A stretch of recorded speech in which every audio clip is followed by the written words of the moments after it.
TFNB, your Bank for Life studio. Now, it's time for the Smoak Show. Presented by Texas Farm Bureau Insurance. We are Texas Farm Bureau Insurance, your insurance provider built by Texans for Texans. And we've been protecting families in our great state since 1952. TFNB, your Bank for Life, serving Central Texans since 1889. It's time for the Smoak Show on 365 Sports with David Craig and Craig Smoak. And here we go on this Tuesday afternoon. Welcome inside of the TFNB, your Bank for Life studios. I'm David Craig, the Smoak Show, along with Craig Smoak off to my right as well. And boy, I love that graphic in the background. I got a note from a tailgate graphic logo tent for this football season using the Smoak Show logo that's new. And we'll unveil that in just a moment. We'll have Jamie Pollard, Iowa State Director of Athletics, here momentarily. Craig, we're going to check in with SEC Media Days. Anything else before we get to Jamie that's on your mind, from at least from what you've seen today? No, I think he's waiting for us. I know. I probably should just go into that. But right. No, nothing that's off the top of my head that is worth starting the show off with. Yeah. I was just trying to do a little conversation before we get to our Director of Athletics, Iowa State's Jamie Pollard. And Jamie, good afternoon. Soon after we had you on a couple of weeks ago, and we always appreciate your time, the announcement that, in fact, you would retire in a year. Have you had any second thoughts about that since announcing that about a week ago Monday? Not a chance. No, it's something that my wife and I had talked about and planned for quite some time. Quite honestly, I was planning to do it when I turned 60, which was 2 years ago. And Dr. Winterstein, who was the president at the time, really asked me to hold off because she was going to be retiring, and we didn't think it'd be good for both of us to be at the same time. So here I am 2 years later, ready to do it. How much of this was planned, and how much of this also was just the wear and tear of what we see now in college athletics? No, it was all planned. My wife and I have always talked about, the transition to the last phase of our life and being able to do it while we're healthy and young so that we can enjoy the things that we want to go enjoy. And so it was planned. I wish what's going on in college athletics wasn't going on, but, there'll always be issues. There were issues when I was 30 years old, and, the old guys like me were the ones dealing with it and not bitching about it. And so, that the timing of that just is coincidental. So, Jamie, how do you think you'll unpack this final year? Are you just going to take it day by day and moment by moment and kind of cherish everything maybe being for the last time? Have you thought about that at all? Have you already kind of been doing that to begin with? I mean, what does the next year look like in front of you think? Yeah, I'd already been doing that because, the agreement I have with Dr. Cook is as soon as they hire the new AD, I will exit stage left. And I just believe that's the way it should be. They don't need somebody hanging around, looking over their shoulder or getting in the way. So I would envision actually that they'll get that person on board probably late fall. And, maybe that'll coincide with me lasting through the football season, but I won't be here during the basketball season. Jamie, you've done a bunch at Iowa State. And so in the end, it's not up for you to say, okay, here's my legacy. But I've read a lot of different columns and opinions and also feedback on you announcing your retirement. And again, a lot of it is positive. Is there anything you look back on at all? I mean, even 10 years ago or so, if you can remember, it's hard for me to remember 10 years ago, but anything at all that you regret, that you wished you would have handled or at least made a decision differently? Oh, wow. That's a deep question. That's, no one ever asks it that way. I don't want to just have a snap answer because that'll take a life of its own. There's always things that hindsight's 2020. And when you have more information, you might have done something a little differently. But hey, all you can do is the best you can do in that moment based on what you know in that moment, and you got to live with it. And if you make the wrong decision, you hopefully correct that wrong decision. And we've had decisions along the way that don't always go the way you want, and Do you wish you would have done it a little differently? Most likely. But nothing comes to mind, and I don't want to just say something because that would be disingenuous probably to that situation. Jamie, we've had a lot of just open and honest conversations with you talking about like just the state of things. And I'm not trying to get necessarily into anything specific as far as like the rules or lack thereof and all of that. But just where do you feel like once you leave here in December or so, you're leaving Iowa State in the big picture of whatever this landscape is that we're in right now? I know this. We've got a really good team. We've got a great culture. We got great coaches. And we got a very passionate fan base, and that's not going to change. And so, the new leader is going to inherit some really good bones. I've described it this way, the water is really choppy, but I like the boat and I like the people we have in the boat. So if they choose the right captain, that person will, be able to work with Dr. Cook and with the state leaders to hopefully be able to navigate this in a way that allows Iowa State to maintain its place where it's been for the last several years. You were a part of that expansion of Jack Trice Stadium, and obviously the decision this year with the alcohol and what you're going to do there as well. Did you, when you made the decision, when Jack Trice Stadium was expanded, was there any doubt that you would have enough seats or enough people that would fill those seats? Because it seems like your place is usually packed. No, I think we always felt very comfortable that, there's some decisions along the way that you make that when you do look back, you go, should we have been a little more aggressive in that space or not? Expanding the stadium was more probably about the culture and image of the program. When you have both ends of your stadium open at this level, it kind of sends a message that, maybe we're not as big time as we think we are. And I think that's what the bowling in the stadium had more to do. Did it come with more seats? Yes, it did. That's why we put the end zone club in the end zone, because we knew those seats would probably be harder to sell. And so, we created a premium space where we actually took a seat that probably was going to be harder to sell, but we got more for it and made it a more valuable seat. So, and I remember when we did that, our capacity became 61.5, and it made us at that time just behind Texas and Oklahoma and a little ahead. I can't remember who we moved just ahead of. And that was by total happenstance because we weren't counting seats when we did it. It was more of, let's find a model that works for us to bowl in the stadium because we need to do it for our image. When it comes to whoever will end up replacing you, is that something you feel like you'll have some 2 cents on? Do you have any sort of feel for what you'd like to see moving forward? Or is it going to be pretty much, hey, I'm retired. All of this is all Iowa State making this decision here? Well, it'll be Dr. Cook's decision, and as it should be. If he wants input, I will certainly offer that up. He's talked to me a little bit about process and search committee and search firm or not search firm, but until they get further into it and seeing who may be interested or who's somebody they could try to get, it'll be his call whether he wants to involve me in that process or not. Jamie, you hired Matt Campbell, you hired Fred Hoiberg, and you hired TJ Otzelberger, and all of them were fantastic. And obviously Hoiberg now is in Lincoln, and Matt is at Penn State. Jimmy Rogers, the most recent hire as far as football. When you look at a coaching hire, how do you know? When you sit down with whether it's 3 or 5 candidates, all of them are going to have a resume that's pretty good. Is it that? Is it the personality? Is it how they look you in the eye? How do you know? Well, I've said this, when I started 20 years ago, I would have thought it was more of a science. And quite frankly, I learned really quick that it's not a science, it's an art. And, chances are their resumes in terms of credentials are going to be very similar.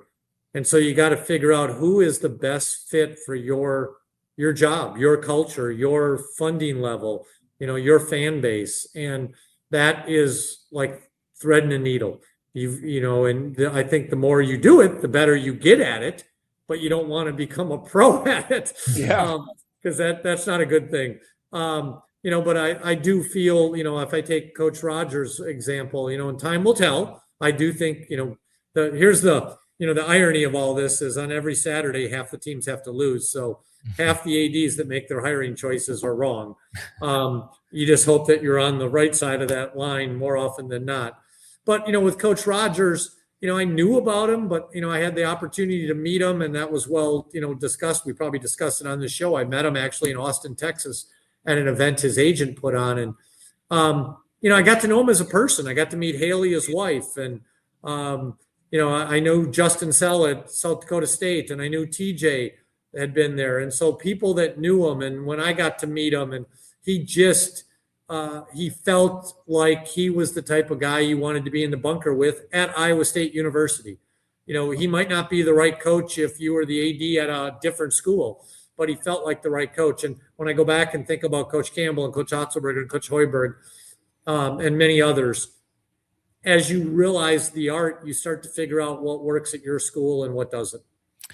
He's got an intensity about him, doesn't he? When we interviewed him at Big 12 Media Days, you just kind of could feel this intensity. He joked that it was that he's like a shorter guy, so maybe that's where some of it comes from. And he had another crack or two, but he was just really interesting to talk to. But there's definitely some fire flickering in those eyes at all times, it feels like. I'll tell you this, a couple of years ago, I got asked by a basketball recruit, what makes Coach Otzelberger successful? And I said, he's relentlessly consistent. And TJ's got a little Post-it note now on his computer that says relentlessly consistent. And, people I think all recognize consistency is a really good trait, but to be consistent all the time, you better be relentless about it because you can get knocked off that real easy. So when Jimmy came back from the Big 12 media days, I said to him when we met, I said, I've got a phrase for you. And I said, you're modestly confident.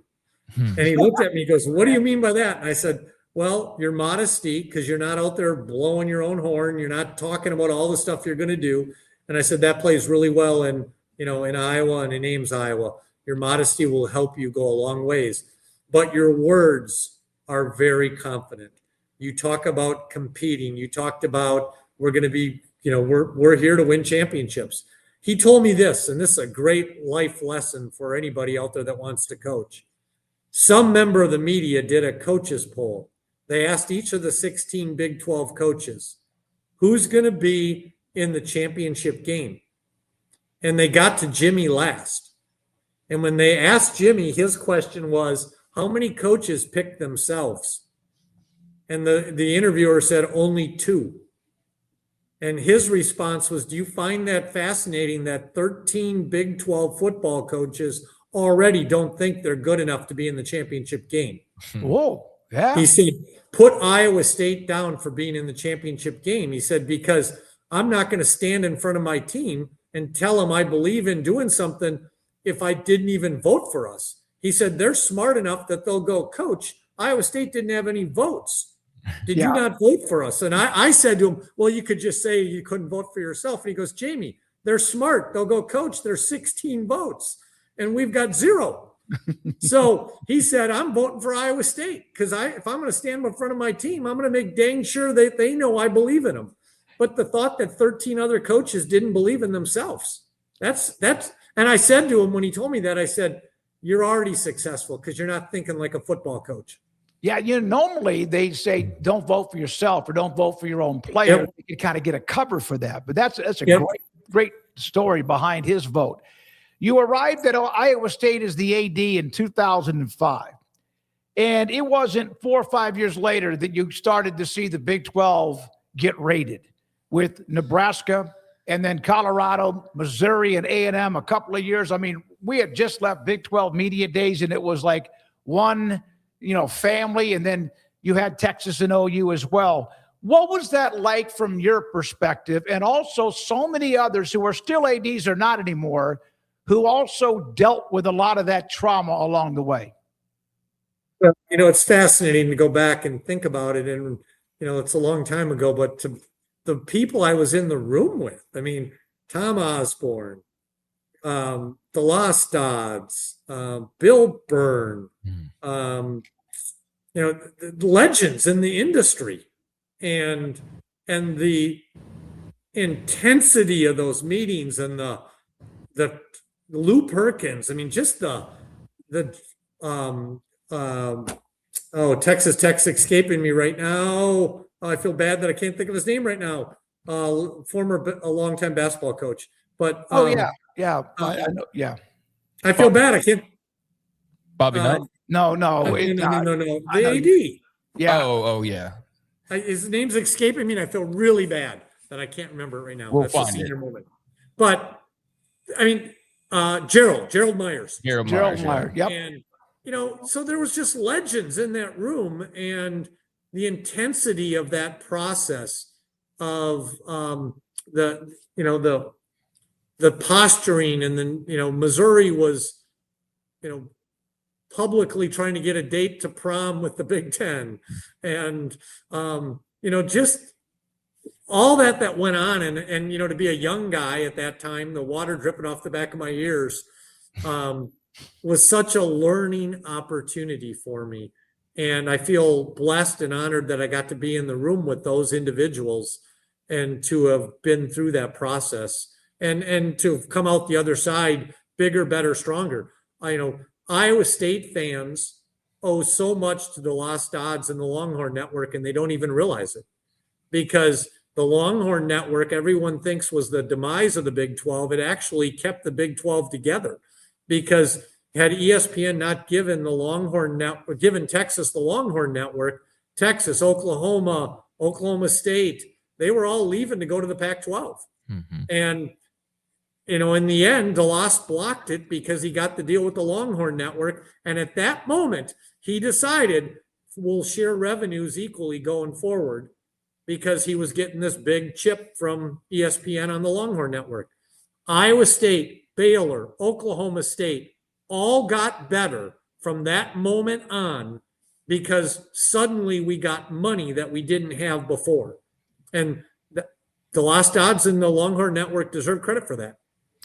I think some people's brains just shattered when they heard you saying that, but the way you lay it out, though, it's true that they deserve credit. But I think when people think of the Longhorn Network, they just think of like the toxicity of it, right? And they use it as the blame for that version of the Big 12 falling apart. But as you lay out there, yeah, it's different.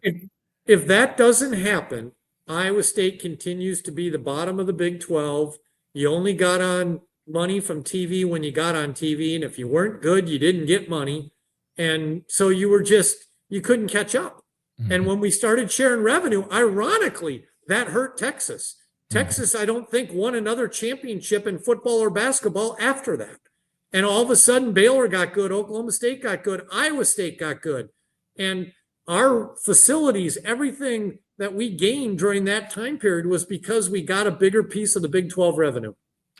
You're right about that, because UT went through their own little, like their wasteland of always still the UT logo and polls and stuff, but they went through quite a long time until they won it again with Sarkisian. I guess the last year.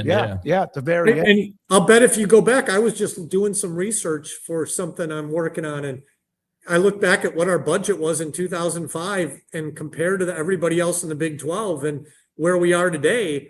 And, if we don't get all that revenue from the conference, plus obviously we sold more tickets and, everything got bigger, but that was a big part of it because it allowed us to build our infrastructure to be successful. When you look at the Big 12 now moving forward, we know that there's the TV contracts coming up, so that always can kind of lead to further realignment, whatever that looks like. We know Brett Yormark's kind of just had we're open for business, kind of as the motto. Knowing the playoffs expanding, knowing kind of where the money's heading. What do you feel like are the challenges ahead of the Big 12 conference moving forward here over the next 5, 10, 15 years? First of all, we've got the right leader in Brett Yormark because he, and Brett and I have come a long ways. I wasn't a huge Brett Yormark, and Brett and I talk about it. Early on, he didn't understand what he walked into, and he tried to govern it in a way that didn't work, and he ran into some, brick walls. I was one of them. But I give him a lot of credit because he's learned, he's adapted, And he's exactly what this conference needs right now. We need a pot stirrer. We need somebody that's willing to put his neck out on the line and try to, get us new revenues and do some things that we wouldn't do if it weren't for him. And that's been really important because the Big 12 is vibrant right now. We're successful in basketball and football and track and baseball and softball, and we're doing great. The challenge is there's just the divide between the revenues that the Big Ten and the SEC have available to them through their television deals is immense compared to the ACC and the Big 12. And, years ago, that number the gap wasn't as big. And that gap was spent on coaches' salaries and facilities. And neither one of them was so incremental that it allowed you not to be as good. Now the gap is 40 million between us and the Big Ten. And that 40 million can now be spent on student athletes. And that's going to make it harder and harder and harder for us to compete. And, that's why we need to either have some congressional intervention because we don't seem to be able to do it ourselves. Because if we don't do it, that divide is going to get so great that the rest of us just can't keep up. So SEC media days are going on, and yesterday Greg Sankey did the typical commissioner podium address, and he talked. He said it. Basically, others are the ones that are floating the idea of the Super League. It's not him. It's not Tony Petitti. They're trying to do what's best for college football. Do you think that's true? Do you think that in the end that those leagues do want what's best for college football, or do you think there is an attempt or a looking in to try and see what they can do to further position themselves as above the rest of the teams out there? Well, I think what you're seeing is what they're actually hired to do. The commissioner of the Big 12 is hired to make the Big 12 as best it can be. The commissioner of the SEC and the Big 10 are hired to do what's in the best interest of the Big 10 and the SEC. At some point, someone's got to stop and say, is doing what's in the best interest of the SEC in the best interest of college football? And that's a debate, right? And you can see, if we're guilty of it too. The Big 12 did what was in the best interest of the Big 12. We took Arizona State, Colorado, and Utah and contributed to putting a fork in the Pac-12. Was that in the best interest of college football? I don't think it was. So my point is, if we just continue to do what we've been doing, you can see the writing on the wall of what's ultimately going to happen. History will repeat itself unless somebody intervenes and says, what truly is in the best interest of college football? And I think that's debatable when you have multiple leaders all charged with trying to do what's in the best interest of their membership.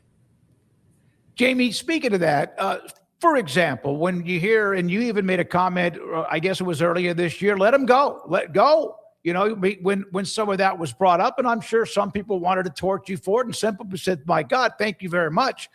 Can you see any kind of a league with 35 or 40 teams combined, whatever it might be, being recognized as a national champion throughout the country compared to what it is with 130 teams, even though we know there's a small group that can win it all?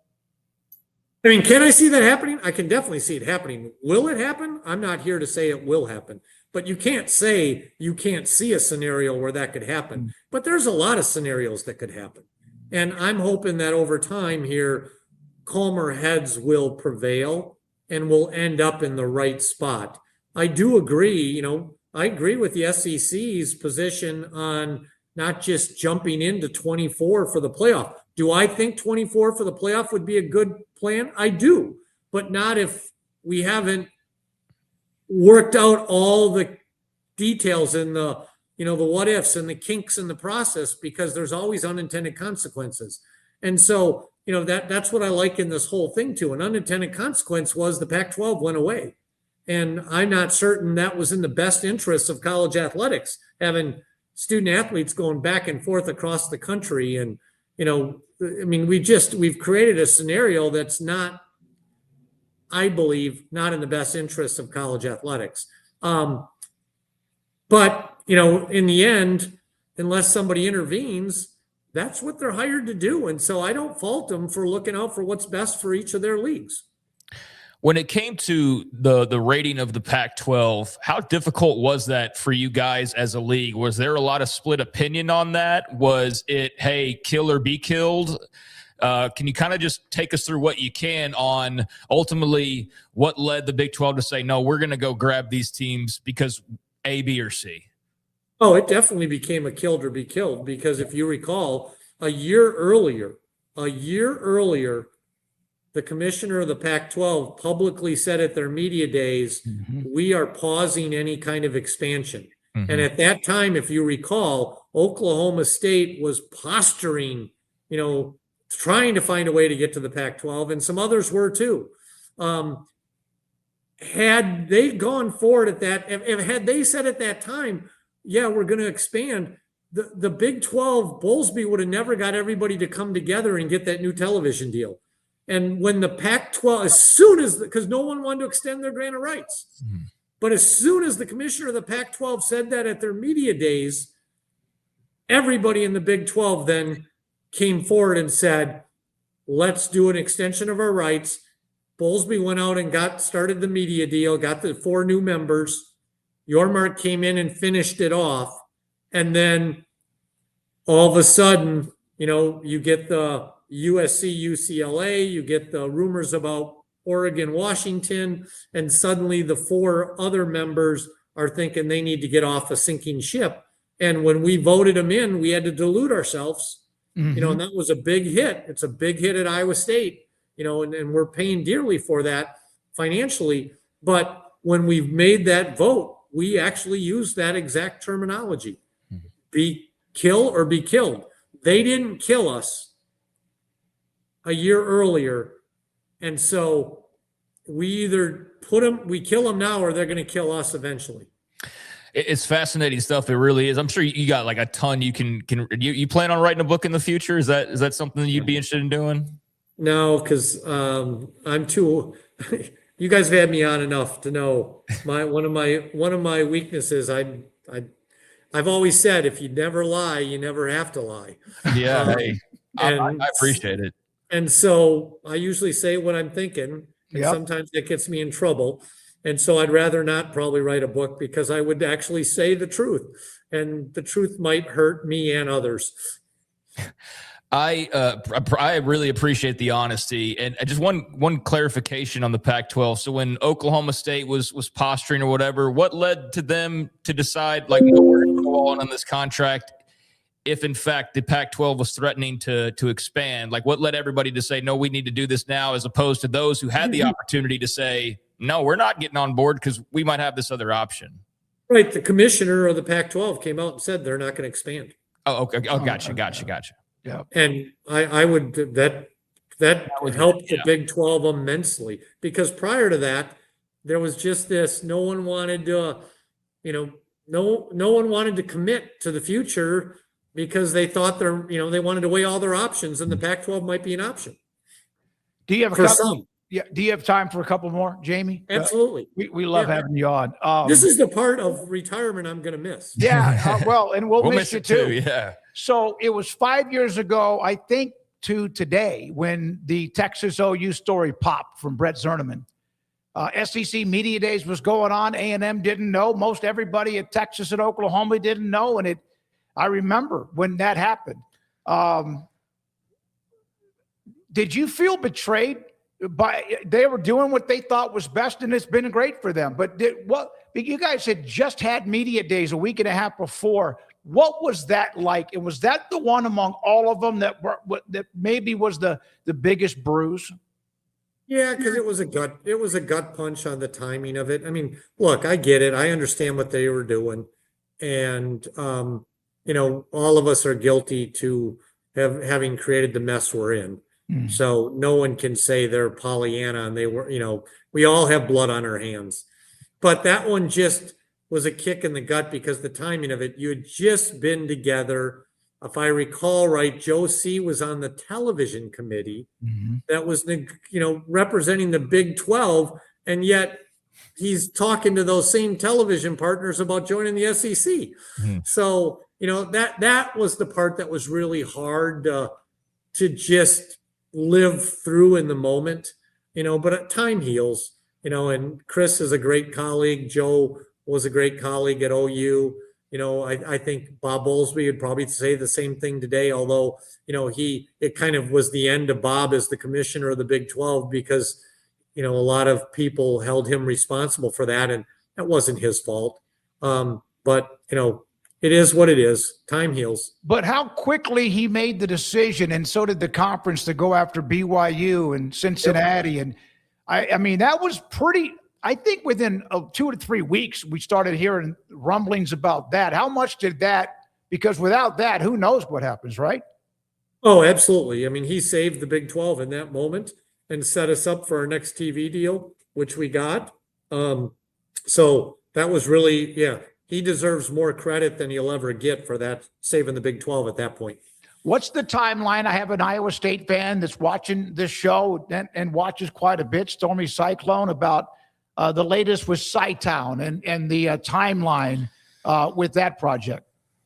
Well, the Sci-Town project has got like 2 parts to it. The one part was the medical piece, and that part's great. And, they'll open in January or February. The other part, it's we're working our way through it. It's hard because, that project requires us to sell suites to donors that we're now being forced to have to go to for higher ticket prices, higher donations, and donations to help us pay the athletes. So, the change on paying the athletes has caused a huge delta for our athletics program, which now is being dropped on the university and or the state of Iowa, which puts a lot of pressure on the university's desire to do what we need to do. Sci-Town is exactly what the institution needs to do, diversify revenues, because in the long run, that's going to spin off revenues that we don't have today. But are you willing to take that risk when you've got all this other stuff going on, uncertainties, and you got articles coming out in the last 24 hours talking about the $20 million cap becoming a $50 million cap? And, at schools like Iowa State, and quite frankly, most of the Big 12, we're funding that 20 million to 25 million right now by getting money from our institutions and or our states. And so the thought that could double, might just be the backbreaker. And so the timing right now with Sci-Town it's just a challenge. I'm not saying that we won't still break ground this fall, but I think we all have to just stop and make sure what we're setting up here for the long-term future. So we asked you about just kind of like some of the Super League comments. It does feel like, just based on what you're talking about, there's just levels where, hey, if it becomes 100 million, there's just schools that simply cannot do that. Like, they're just not going to be able to do that. Do you feel like those things are going to be backbreakers, as you referred to it? Is that going to be the process by which things evolve and teams separate? Or do you think there's going to be a way where everybody can, Super League or not, but just everybody can play in the same pool? Is there going to be just such a difference in money that it's impossible for everybody to play in the same pool anymore? Well, this is Jamie Pollard's opinion. Okay. Sure. And in a couple of months, my opinion won't matter. It may not already not matter. But if you ask me, what we should do at this moment in time is we should figure out whatever Ohio State's spending and put the cap at that level, because they're not going to go backwards. And if, hear me out when I say this, Washington State and Oregon State, I said this when they got left behind, they might be the lucky ones. And people looked at me like I was an alien. And what I meant by that was, it got done to them. They didn't have to do it to themselves. It got done to them. Nobody was mad at their AD or their president because they were victims. Now, fast forward to where the rest of us are. We're dying a slow death because we got a cap of 20, but no one's spending 20 if you want to compete. You're trying to find a way to get to 30. And Ohio State and some others are at 50. So they're not going to come back to 30. That what planet are you on if you think they're going to spend less? Right. So put the cap at that number so that it's so out there, but that there can be no workarounds then. It's just, it's $50 million, but there are no workarounds. And the rest of us, realistically can then get in one room as a Big 12 and say, there's probably nobody in this room other than maybe Texas Tech with Cody that can play at that level. So let's all agree we're going to be at 35 or whatever. And we're all just going to agree that that's it. And I think that's how you survive. How we're doing it is we're dying by 1,000 cuts. Yeah, because we're bleeding to death. Yeah. Instead of stopping the bleeding. And the way to stop the bleeding is put the number, in my opinion, so high that the Iowa States of the world, the Baylors of the world, I hate citing other schools' names. That's not fair. I said Baylor because I'm on your show, but that the rest of us just know that's not even feasible. That's not even realistic. So let's find a number that works for the Big 12 and the ACC, and then let's go about our business. Because I got news for you. If you set it at 50, there's plenty of schools in the SEC and the Big 10 that can't get to 50 either. Yeah, I think you're right. I think there's some those conferences that have been not tagged along. That wouldn't be fair, but some of those might all of a sudden look up and go, "Oh, damn!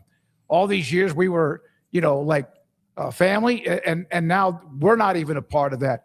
Jamie, you mentioned Cody Campbell and you mentioned Tech, and I know the last time we had you on, we discussed what was going on between the Big 12 and also Tech. Have you talked to Kirby Hocutt at all since that time? And do you still feel like the Big 12 is going to want that money from what happened with the lawsuit? Well, so the answer to your question is Kirby and I have exchanged messages over my retirement. Kirby is a really good person. He's a great AD, and time will heal. I haven't been in the room with the board of directors, so I don't know where the Big 12 is on that particular issue, guys. My guess is our position hasn't changed, but that's for the presidents to decide. But as far as ADs, we go on, hey, we're going to play games. We got to play Texas Tech this year. We don't, but others in the league have to. And hopefully we get to play them. That would be in the championship game. But, time heals. Just like, there were probably many of unkindly things said about Baylor back in that turmoil. Oh, yeah. And no doubt. And we don't, time heals. Baylor's a great member of our league, and, people move on. Jamie, I got to tell you, when I saw the note about the retirement, it didn't surprise me because I know you kind of thought about that. You have beaten cancer. You have been able to hold off what's going on in college athletics. You have been as transparent as anyone we've ever had on this show.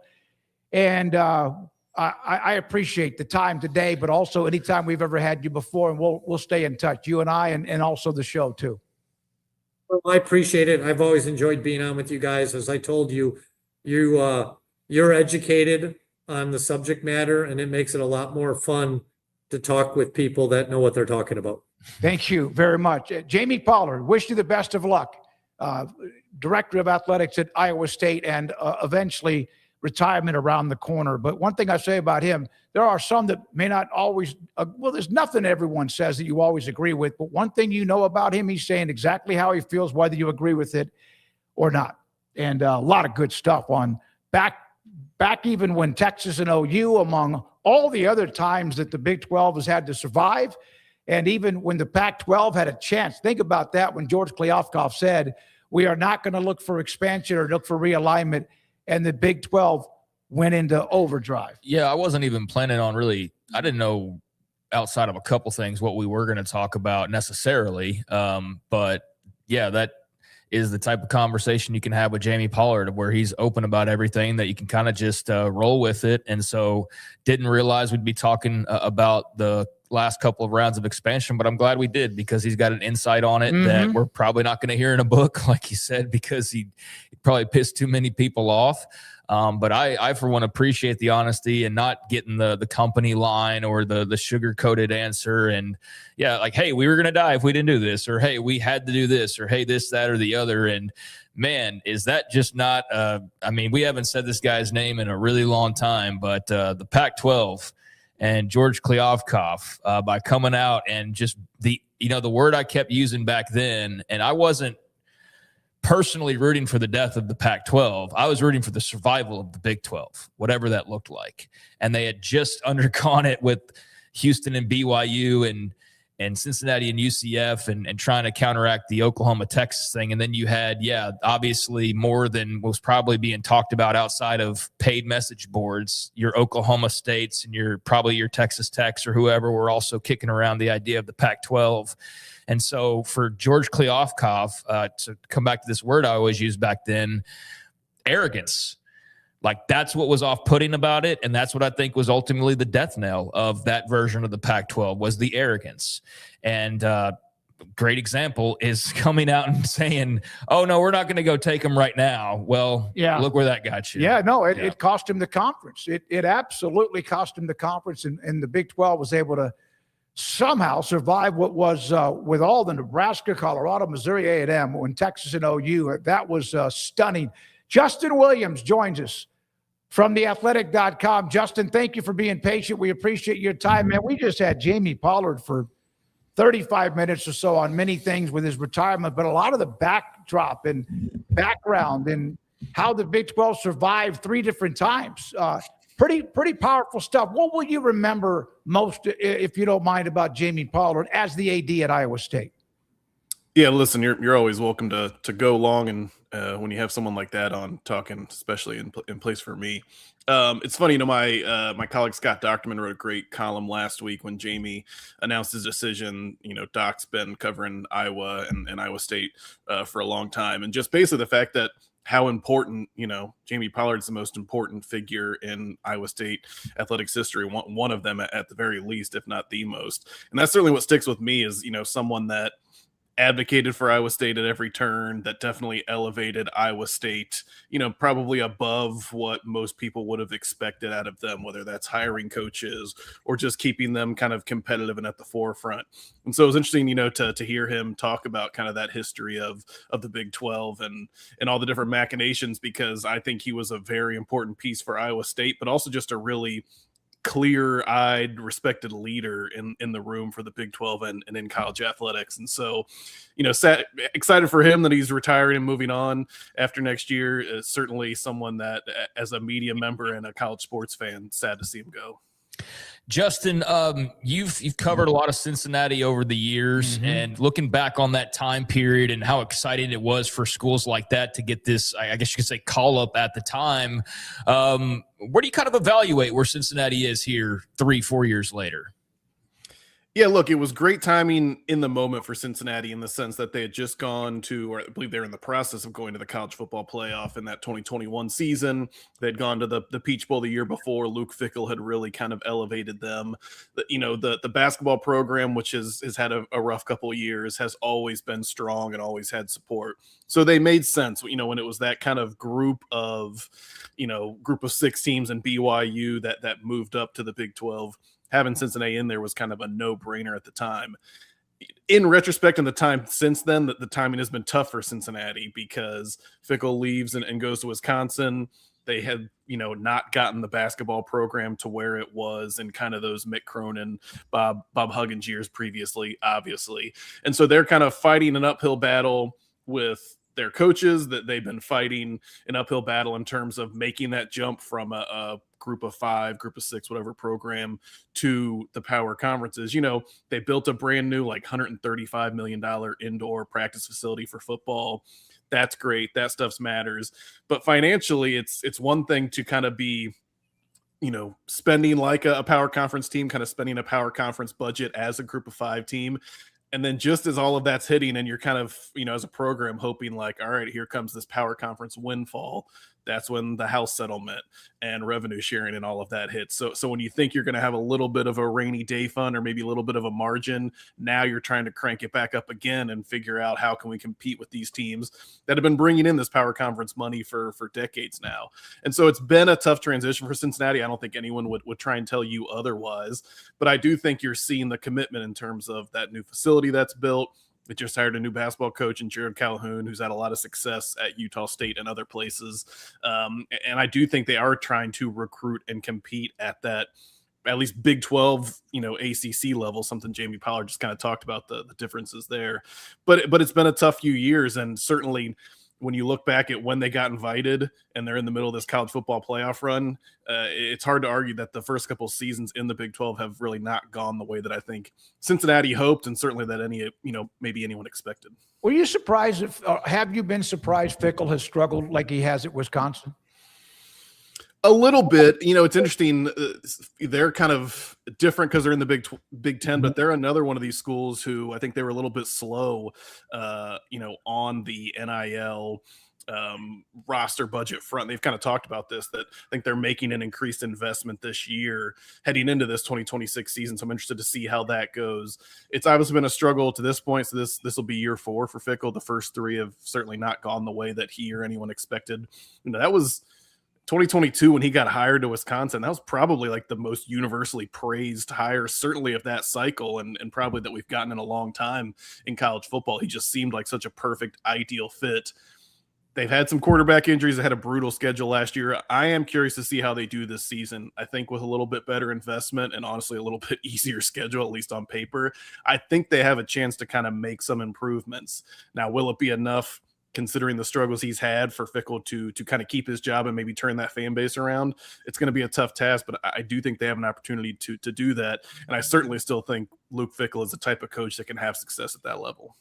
I'm not trying to start any rumors here, but this is a league in the Big 12 that Rich Rod's back at West Virginia after so many years, and Scott Frost is back at UCF. And let's just say things don't go well in Madison, and Scott Satterfield's not able to get things on track to the level of I guess where Cincinnati would like things to be. I think Fickell and Cincinnati, is there better than zero chance they would ever reconvene in the future? Do you feel like that ship sailed?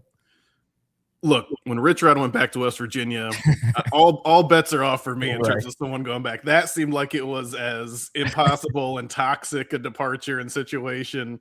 So I think once that happened, we all realized, like, okay, look, winning cures all, time heals all. So yeah, obviously a lot of dominoes would have to fall in order for Cincinnati to open and Wisconsin and Fickell to be looking for a job. I do think there were a lot of things that really made sense. Fickell's an Ohio guy, went to Ohio State, was at Ohio State for a long time as an assistant. There were a lot of things that just fit and worked with him at Cincinnati. Again, I still think he has a good chance to do those things at Wisconsin this season and get it turned around. And there are still a lot of Cincinnati fans that I think were hurt by the way Fickell left and when he left, because it's always tough when your coach leaves you for another job. So there's definitely some hurdles that would have to get over. But yeah, Rich Rod to West Virginia, anyone that tells you that someone can't go back, I just point to that example now. Justin, when we were at Big 12 Media Days, obviously, you know what the tone was initially with Joey McGuire joined us right off the top Tuesday morning. He did not miss a beat. He went to everybody who wanted to talk to him, and he did, about everything, including, of course, the story with Brendan Sorsby. Then Scott Satterfield the next day was around, and there were some comments from him as well. I don't know how much you watched of him. How do you feel like he handled the moment and any of the questions at Cincinnati with that? Yeah, look, I certainly think that probably, kind of the talking about tampering and things like that, a lot of that probably came from frustration with Scott Satterfield. And certainly, Joey McGuire's done a good job of talking about how hurt he was by some of the, especially other ADs, making comments throughout this Sorsby situation. And Joey McGuire is always the type of coach that's going to kind of stand up for his players and back his players. I think when you saw Scott Satterfield coming out and talking about it, that's probably a coach that feels like, maybe he's a little disappointed in the way he lost his quarterback from a season ago, and maybe the way that other people, media members are talking about his team and his players this season.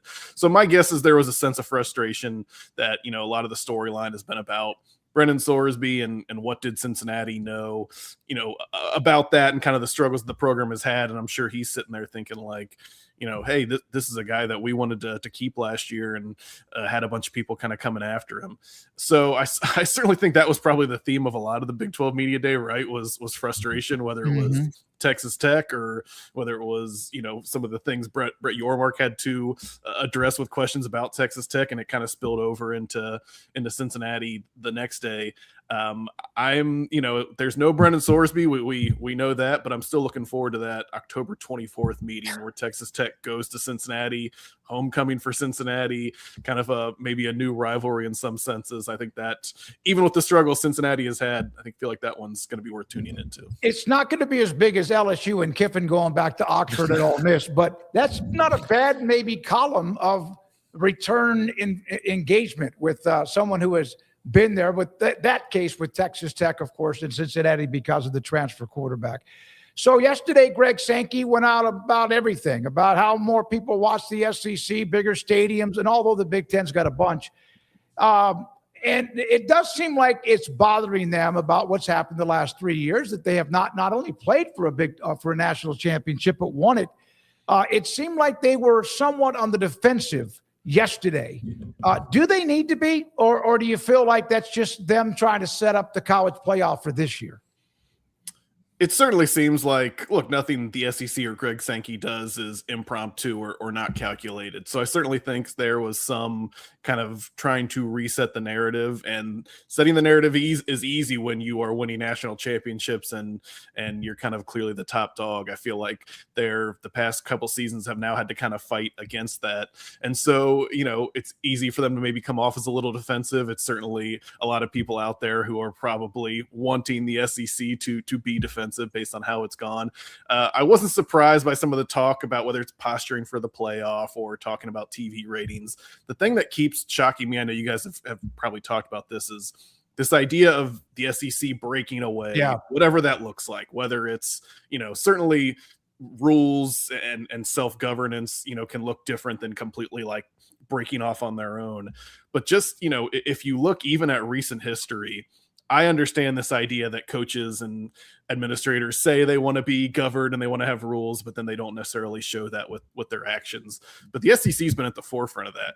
So when these SEC folks, whether it's Sankey or otherwise, get up in front of a microphone and say like, hey, we're going to go off and govern ourselves, I think a lot of people that follow college sports are like, well, what do you think that looks like? Because a lot of these lawsuits and a lot of these legal decisions and a lot of these arguments within college sports seem to at least include SEC programs and SEC players that are, kind of in the middle of that. So I understand that their frustration, and I understand that probably the SEC and the Big Ten are on kind of another level. And, I think Jamie Pollard said it well, it's looking different than everything else.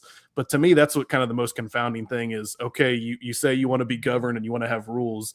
You haven't really shown you can work within those confines of a broader, structure. What does it look like if you guys are going to do that on your own? Consider me as someone that's skeptical of that.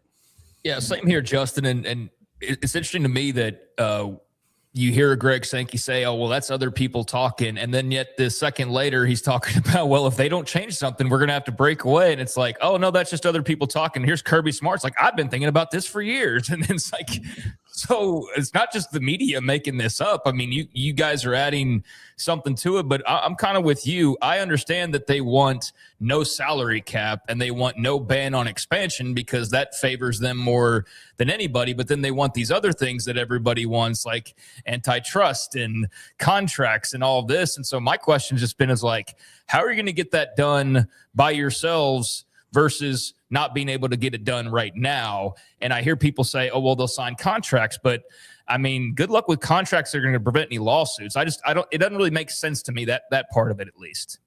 Yeah, look, we've seen in the past that the SEC did have some conference rules, right? In terms of transfers, you couldn't transfer them to conference, right. And just kind of the reality of college sports, they had to move on from that because they were getting hurt by that.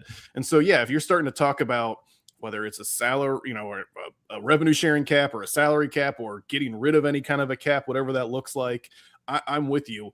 At no point when things haven't worked out, again, not saying the conference as a whole, but just, a player at an SEC school when they haven't gotten the eligibility decision they wanted or the NIL decision they wanted, a lot of times they've gone to court, not just in the SEC, but again, some high profile examples, Diego Pavia, Trinidad Chambliss, Charles Bediako. These are some high profile cases that have involved SEC players. what's to think that they can kind of create a system where that won't keep happening? I don't know. And then, yeah, with the Congress, look, I realize that probably the Senate bill as it's written doesn't have everything the SEC wants or the Big Ten wants, but these are conferences that spent the better part of the last decade, on Capitol Hill, lobbying and fighting for some kind of congressional intervention. And then when a semi-realistic chance comes forward, they're kind of now arguing that it doesn't fit exactly what they want. To me, it's kind of like, what is Kirby Smart's called it, crying from the yacht. Sometimes it does feel a little bit like crying from the yacht with this stuff with the SEC. All right, let's bring up something that I'm proud of for you. It was announced, I believe, in the last week that you have won, along with Alexander, who is a part of the athletic.com, or on 3, you're a part of the athletic.com, the Football Writers Association of America Writer of the Year. What is a beat writer of the year? What did that mean to you? No, look, that was awesome. A very pleasant surprise, really unexpected, honestly. Wilson Alexander, who used to work for The Advocate there in Louisiana, he's now with On3, did a bunch of great reporting, especially on LSU over the past year. We shared that honor, which really meant a lot. I really respect him and the work he does. But look, I think this is my 3rd, or I guess I'm heading into my 4th season kind of doing more national coverage. And so, in a lot of ways, I still feel like I'm trying to figure that out and get my feet under me. And so to have the Football Writers, give me this award for covering college football, like I said, a pleasant surprise and totally unexpected, and really grateful and really humbled for that. And I appreciate you mentioning it here, Smokey. Yeah, no question. I'm as proud of you. That's one of the reasons I wanted to get you on, but also knowledge of college football. Have you had enough decompression during the summer? Because with media days here, Big Ten coming up next week, it is time before you know it. There's not going to be times to have any kind of time off. Look, I was not expecting the whole Brendan Sorsby thing to kind of consume my offseason the way that it did, but I am not one of those people like that will complain about being busy. So, in some ways, I feel like that kind of just kept me going through the offseason. So, all those stories that you hear about people coming into camp and, best shape of their life, didn't miss a beat. Go ahead and peg me down for one of those. I'm feeling good, ready for the season to start. Well, enjoy it. Thank you very much. Congratulations. Justin Williams with us on 365 Sports from the athletic.com. And that's a very full first hour, and we have plenty more to come. Craig's off the radar in about 50 minutes, and John McClain will join us at 5 o'clock. A bunch of news and notes that we'll get to as well. And the athletic.com did a quarterback ranking 1 to like 136 or 38. Every projected and or starting quarterback in college football. And we'll show you a couple of the tiers that they have at the top, and then also where the Big 12 quarterbacks are in that group too. Craig? Yeah, that was a very active first hour, like you said, and could have talked to Jamie Pollard for longer, could have kept talking to Justin for a while as well, but covered a lot of interesting ground and interesting topics there. So, got a ways to go here, but appreciate everybody for joining us and just talk college football on a daily basis. But, that was a fun first hour for sure, and going to miss talking to Jamie Pollard and just the level of honesty that he has about all the things that are going on and not sugarcoating. Like, no, there's trouble brewing if we don't do something differently, and not being afraid to piss off a Greg Sankey or a Kirby Hocutt or whoever it may be with his comments. Not that they're personal comments, but just it's his feeling on whatever topic that may be, whether it's a player issue or it's the bigger picture issue, like with some of Sankey's comments. But I do think, like we were talking about with Justin there, I know we're going to get into some SEC Media Days talk here and touch on just some of what the scuttlebutt is on day number 2. But I did think about that last night of Greg Sankey saying all the things about the potential breakaway. And on one hand, he's saying, oh, well, that's like media driven and that's not what we're looking to do. And that's just like other people talking. And then another second later, he's talking about, well, if there aren't any rules, then we're going to have to do something that is different from what we're doing now. So it's like, okay, well, you're not saying Super League, and that could be anything on the other side of that. But it is indicating that something could change. And I think where people's minds automatically go is to some super version of college football because it would involve the SEC. So it would have a lot of established teams, but yeah, on the one hand, you've got him up there saying that's media. And then Kirby Smart has said at least like 10 times now in the last 2 years on the record of like, no, I'm all for it. Like, we're going to have some of that. In fact, Sankey today with Brandon Marcello was discussing more of the breakaway, in his opinion, was about conference-led decisions, that the conferences need to take the reins. And I agree with him. When it comes to, since nobody else seems to follow the NCAA rules, I say nobody else, but some don't. That's really what he's been kind of saying today. Let's do this. We're going to break.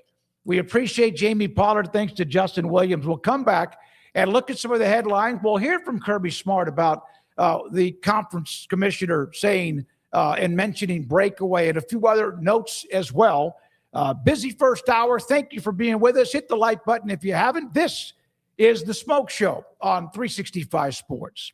QC Kinetics. I mentioned this yesterday, and I'll mention it again today. I'm going to be on a golf trip to Utah starting very first thing on Thursday morning and out until the end of the day on Monday. I can't wait. I need to decompress. I look forward to that and also play great golf.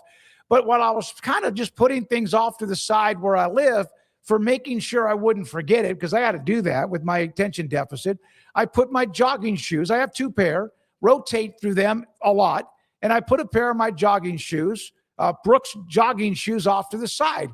And I haven't done that in recent trips because I couldn't run when I was on the road. Hell, I couldn't run when I was at home. But that changed because of the treatment I received after a free consultation from QC Kinetics with their locations in both Dallas and in Houston. I now run. In fact, today did a mile. Yesterday did 3. Tomorrow I'll probably do 4. And then on the road in Utah, maybe not every day, but I'm going to run a mile or 2 just because I want to be able to continue that. And it's going to be higher altitude, but I'm still going to do it. I can because QC Kinetics. They've taken plasma from inside my blood. They've taken platelets from inside my blood, or it's going to be yours if you're a patient with them, and or stem cells from inside my body, taking them out, spun it, and then put it back in my body to help my hip get rid of that pulling, tugging, constantly just, to wake up the day, get out of bed, and there it is. It's gone. It is gone. You can do that if you've had treatment, if you've had steroid injections, it's kicked the can down the road or not worked at all. QC Kinetics, there's the numbers in Dallas at 972-972-8610. And in Houston, it's 713-913-5285 with 8 locations for you to be a part of and choose. They are going to help you out. Stop saying this is never going to get better. I did for years and years and years and finally went to QC Kinetics. I've been through the treatments. I feel great, and I want you to feel great too at QCkinetics.com. Texas weather calls for Ray Broker, your Lennox premier dealer. Sign up for our year-round comfort plan and keep your home the perfect temperature no matter what the forecast is. Call or visit raybroker.com now. Ray Broker, your air conditioning and heating specialist. Make this the summer event at Allen Samuels in Waco. Get behind the wheel of an iconic new Dodge Charger RT and score $5,000 in savings. First responders and military members get an extra $500 bonus. Allen Samuels Dodge. Come by, let's be friends. Serving Central Texas since 1889, TFNB Your Bank for Life takes pride in being more than a bank.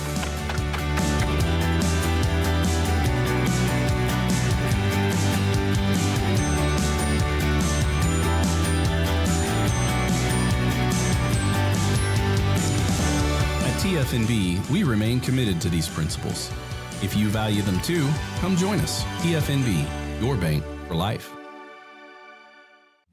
Automatic Chef is your local vending, office coffee, and micro market provider, delivering outstanding service to break rooms all over Central Texas for over 50 years. Automatic Chef brings the best products to your location at the best prices. With hundreds of choices in fresh food, coffee, snacks, and drinks, make break time great again with Automatic Chef. Automatic Chef Canteen, 6900 Imperial Drive in Waco, or online at automaticchef.com.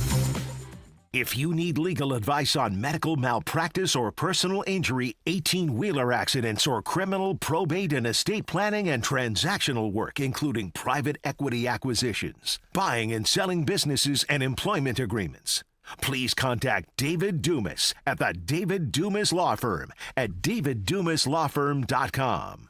This 3 o'clock hour is brought to you by QC Kinetics. Feel better, move better, live better with regenerative medicine using your body's own healing abilities for natural pain relief. No surgery, no drugs, no downtime. With locations in Dallas and Houston at QCkinetics.com. It's time for the Smoak Show on 365 Sports with Craig Smoak and David Smoak. All right, here's some of the headlines from today. And Craig mentioned this with Jamie Pollard, and we mentioned it with Justin Williams. SEC Media Days, Day 2 in Tampa.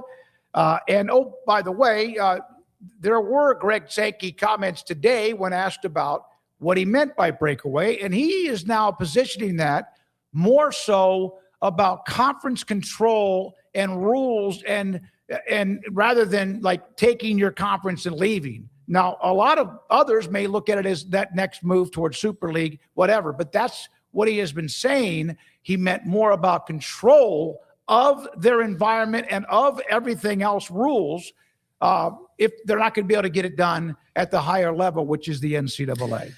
Yeah, and I think that's needed clarification. I think he's well aware of what's said about him and about the league, and certainly about comments that he makes, as he's one of the narrators of this thing right now, along with Tony Petitti and maybe a few select others that are the voices of the direction of college football. So I think when it comes to Greg Sankey clarifying that's needed, because yesterday, certainly did feel like a day where he was sort of threatening again. A breakaway of sorts. Now, that is a different definition for everybody. So some have never taken that all that seriously and pass it off as like some fear-mongering thing that's not at all possible. And I know others are very adamant that they believe it's something that's going to happen sooner rather than later. I'm more of like, we'll see, but certainly there's times where you sure seem like you're pointing in that direction, or you're threatening to go in that direction. But clarifying, the stance that he's apparently making today more clear is one that I think is a lot better for the general college football fan out there that is worried about being left behind or a fracture of sorts. So, if you want to govern your own conference to be a league that better abides by the rules, that sounds good, but I think Justin brought it up, and everybody else will as well, of like, so you're going to tell me you're going to punish Tennessee and Tennessee's just going to listen, or South Carolina or whoever it may be, but they don't listen to the NCAA. Like, if you can ensure that that's going to be the case, then great.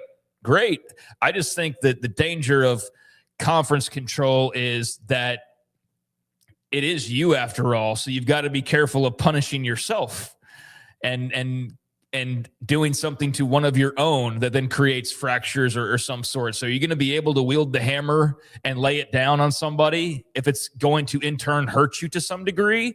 I think that's probably easier said than done. Maybe not for Greg Sankey, maybe not for Brett Yormark, clearly with the whole Texas Tech issue. But for others, I don't know that they're all going to be gung-ho about doing that. So what does that look like in practice? I would be curious to know. And what all are we talking about? I mean, what all are you going to be in charge of? And I guess most of all is it's kind of like the Super League talk of, well, we can't get it all done together, so we're going to break away and get it done on our own. It's like, well, how does it change if the conversation's completely the same?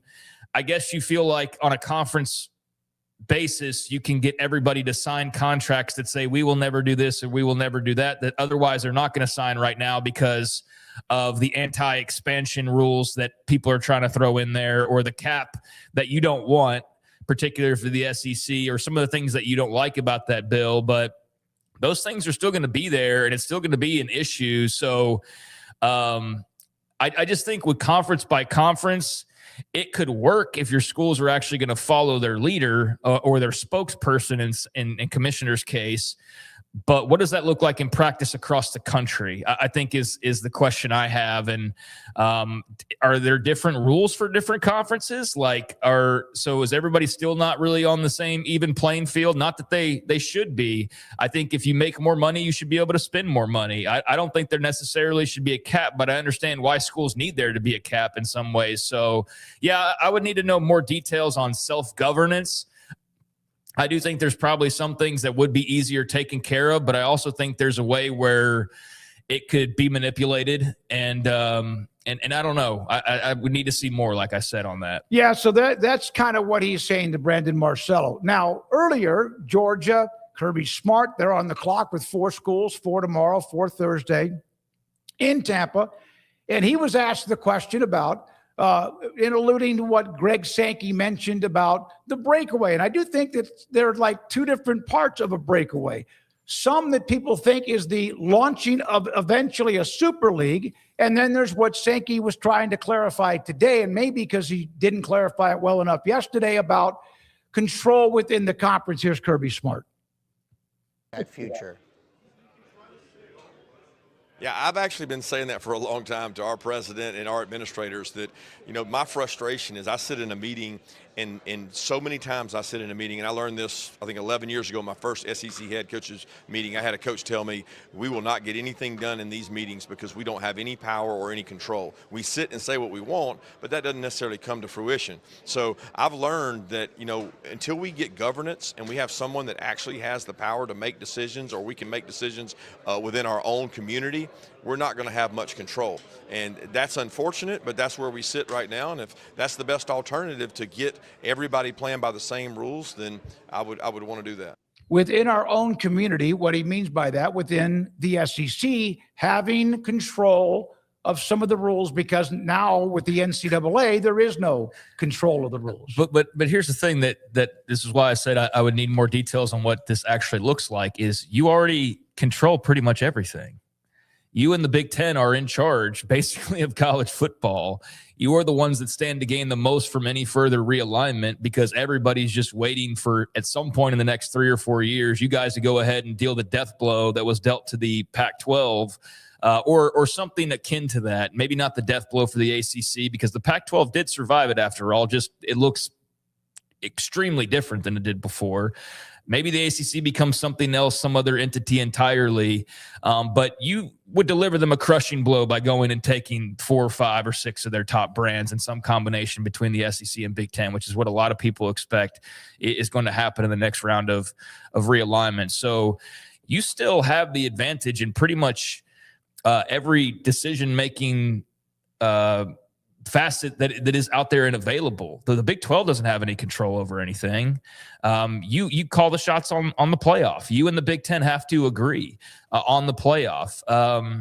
You make the most TV money. Now, I understand like self-governance as far as you want to make the reason they don't like the latest act that's been proposed is because they do want to realign if they need to in the future and go grab North Carolina if they can. They should. As they should. Yep. Nobody can argue that that's not just obvious, and you would do the same thing, and as they absolutely should. And you don't want to pull your TV rights, which I don't blame you for that either. Why should you share this money that you've earned just to float other schools? So I don't blame them there, but they kind of already have that. So my question would just be, what are you going to do that's all that different, that's all that much of a game changer from what you already have? You already have 50-50 say on the playoff, and it can't change without your say. You already have the biggest 2 TV deals. So you don't want to pull that. Okay, so things just stay status quo.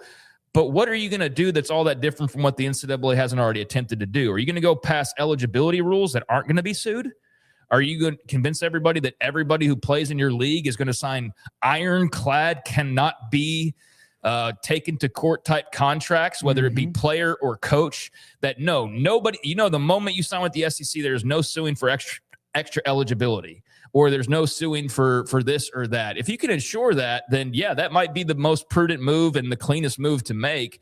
I just have my doubts about those types of things, because again, if you can't do it all together, why are you going to suddenly be able to do it in a slimmed down version? Because you're still facing the same challenges, albeit those challenges are specifically the lawsuits and those things, because we know you're not on the same page when it comes to TV rights and to realignment and all of that. And that's the big wall that they're running into right now. Those who want that act to pass is, they're not going to agree to that, nor should they, because their job is to do the best for themselves. So, I just don't know how different that would really be ultimately in terms of some of the problems that are plaguing the sport right now. I think those would continue regardless of whether you broke off or not. So maybe if whatever I'm missing here, then feel free to fill me in. I still think you're right. The SEC and the Big Ten control 100% of the pie.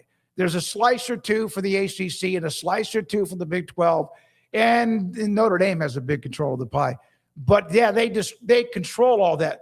Most of the decisions they control right now, though, are the power, the number of spots in the playoff, the revenue. But when it comes to like the rules of the game, right? No matter how big Georgia or Texas or Ohio State are, and one of these days maybe they all pull a power play on that, they don't control because it's not. Even though they sign off on the rules, they don't have control. Their frustration is that we have this NCAA and you have this House settlement, by the way, who was all a part of making sure that went through, all the schools that are a part of these conferences. And yet they're frustrated with the rules of what one conference might do, what another conference might do. And you can pretty much do anything now unchecked, right? With the way college sports and that athletics. Wasn't what you originally agreed to. You agreed to have a cap, and then everybody didn't want to sign it, including them. So there was an attempt to have some rules, but you didn't like the rules. So you want to make rules that you maybe like. Not Georgia. Maybe it's their neighbor to the west who might be doing that. But I'm sure Georgia's 20.5 million is a little bit, maybe twice as much as that. We know they've got more than 20.5 million, and several schools across several parts of the country are doing more than that. But that's a valid point about not having to share rule authority with just whatever random school, like Rice has the same say as Georgia in a room when you're talking about transfer rules or something. Right. So my point is I can understand where you feel like you're on a different level. And that's valid. I'm glad you pointed out like those types of hiccups that they keep running into is you're having to share decision-making authority that you have over everything else. But then on like the tiniest of things, you're having to battle with teams that are playing a completely different game and version of it than you are outside of the official rules of football. But like everything that entails, you're in two different universes basically. So that's understandable that you would want to be able to go like, here's a salary cap. But going back to what I was saying earlier, even with that, are you sure that everybody's going to follow that? Are you sure that nobody's going to sue? Like if you can ensure that you're going to go create your separate system and that everybody's going to abide by that, then maybe that is what's best for college football in some form or fashion.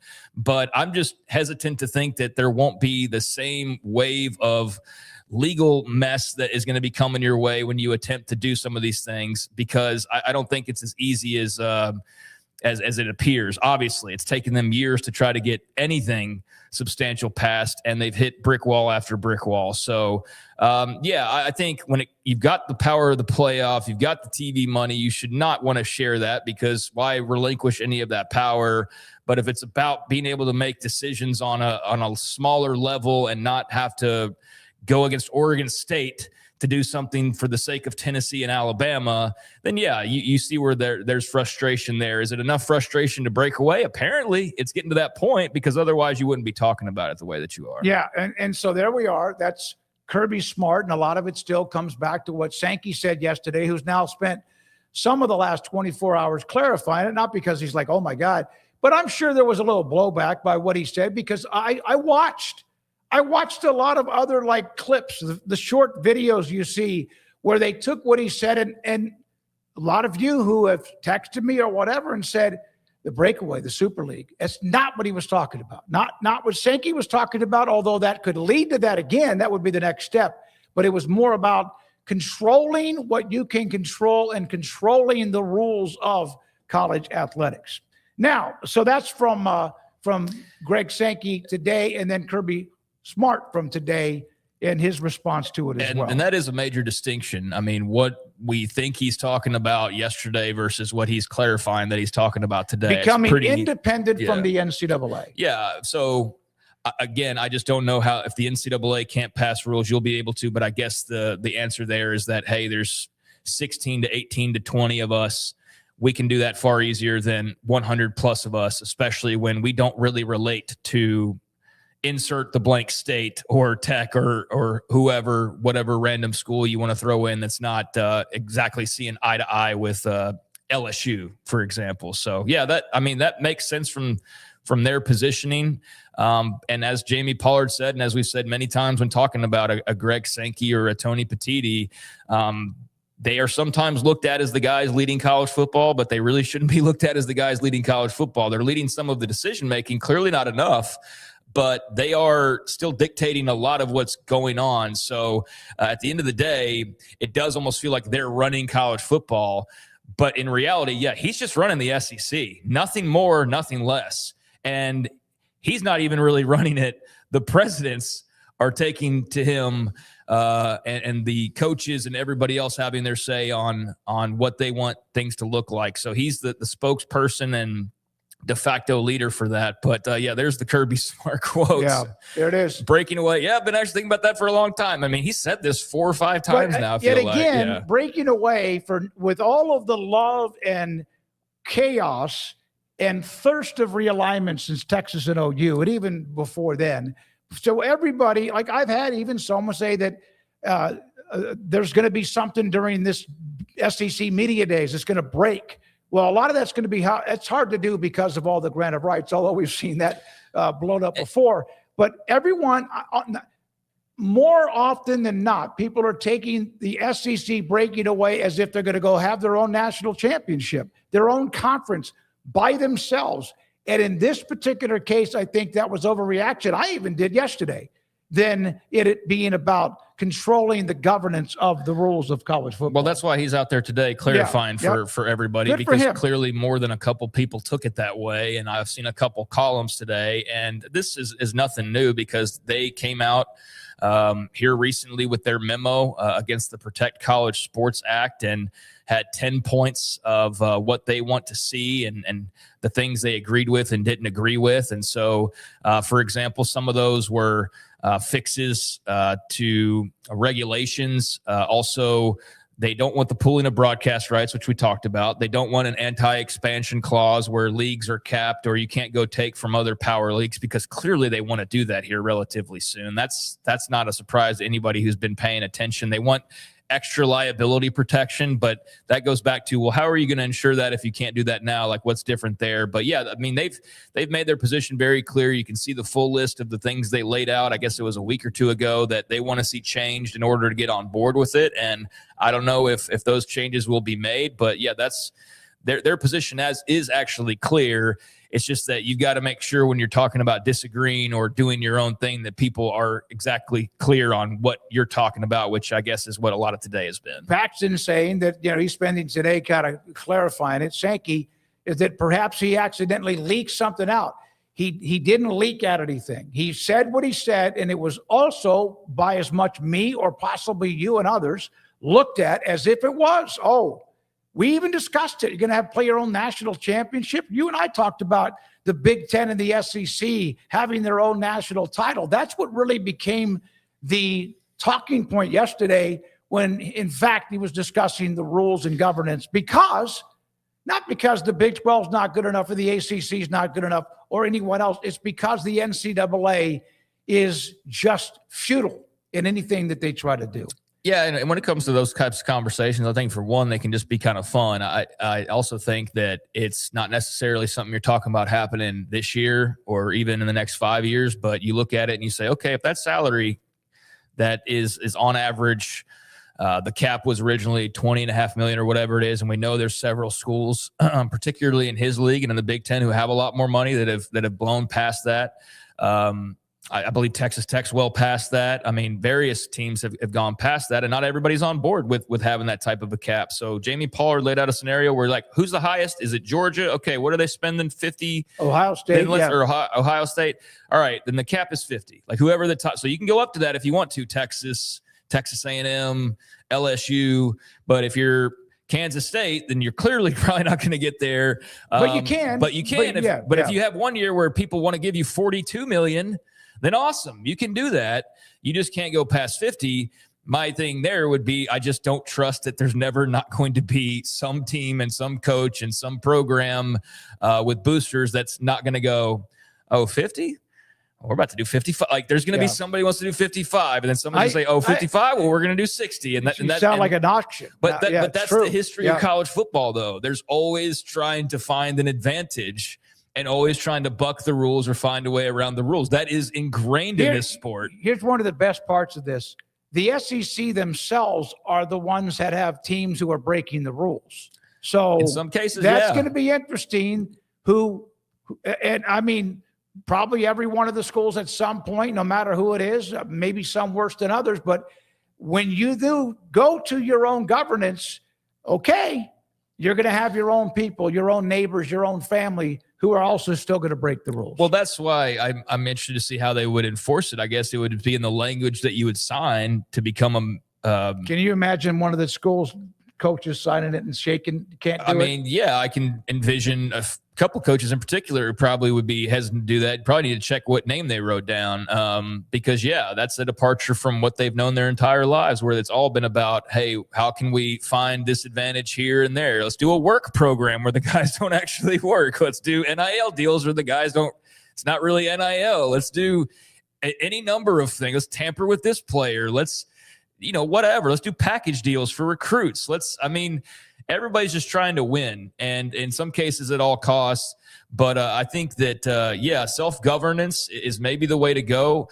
But the execution of that is what I think would be really interesting, and how you could force, let's say, Vanderbilt, those notorious cheaters in Nashville. Yeah. Now, if Vanderbilt were to break a rule, that was one of the big rules. What do you do about it? Yeah, you have. And if you do something, it's like a speeding ticket, right? You have certain, and I would know how many above 65, 75, or whatever it might be, and that's what you pay the court. And if they were to do something, then what does that punishment look like? And I guess there would be language where no matter what it was, Vanderbilt cannot then turn around and sue the SEC. Like, that's the only way it's any different from what it is now, because what it is now is Vanderbilt did something.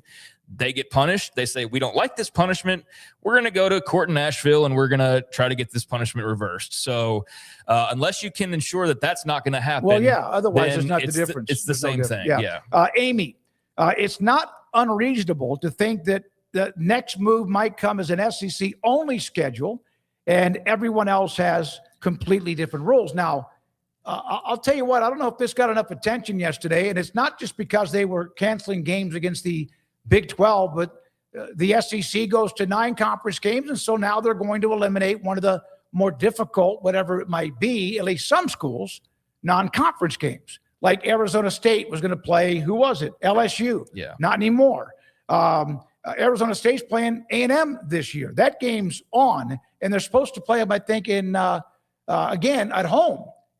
Is that going to be canceled? I don't think so. I think A&M and Oklahoma and Texas and a few of the schools are going to continue to play at least one banger or a banger and a half during non-conference. Well, I'm on board of saying I love that they're playing 9 and that the ACC is as well, because I think it should be kind of standard across the country. But I know that there is that whole argument about our 9 is greater than your 9, no matter what combination of that 9 that it is. Even though there are definitely some differences versus, like, you look even like Oklahoma and Texas schedule and how people were comparing, like, you're both playing 9, but they're a different set of 9, right? On paper, at least. So, all right. I mean, you've already gotten to the point where you're at 9. There's only 3 games left. I don't think anybody wants to completely toss away. And LSU's done this recently where they're scheduling a lot of the local Louisiana universities to fill in some of those non-con games. And I think that the idea of going all SEC is not completely preposterous. I think it's right now still pretty unlikely, but if anybody could do it and make it entertaining and probably still pull a lot of viewers, it would be them. I feel like the Big Ten could probably do it as well. But I think the biggest reason why that's probably not likely is because you already hear all of the bitching about them going to 9. So imagine if they were to go to 10, 11, and 12. Yeah, if they're going to eliminate everybody else, that they're not going to play anybody else but themselves, then you're going to have to play. Well, then you have no need for anybody else. That's 85% of your own conference. And then you're going to, But a lot of yesterday was they're not going to do that. A lot of yesterday was spent on not liking this extra game because of the way it could hinder them. So, unless your plan is to go host your own playoff where your top 8 seeds or something all go and play each other, I don't know what good it would continue to do you or really what benefit you would have to completely block out everybody. So I think 9's about the extent that we'll see. I think if you start talking about 10, then what kind of thing are we going towards? Because there's already, as yesterday, who was it? Eli Drinkwitz of Missouri. And he had some backlash for what he said yesterday about the Big Ten and non-conference in Indiana. Although I don't know if he ever actually mentioned Indiana. We'll do something about that in a second. About there's already buyer's remorse. And some coaches that say, hey, be careful here, that you go from 8 to 9, be careful here. And maybe the SEC did that in good faith, hoping that they would have more clarity and also input on what they do with the college football playoff, which they're going to do anyway. But we'll go to 9. The Big Ten's already at 9, the Big 12's at 9, and the ACC's going to 9.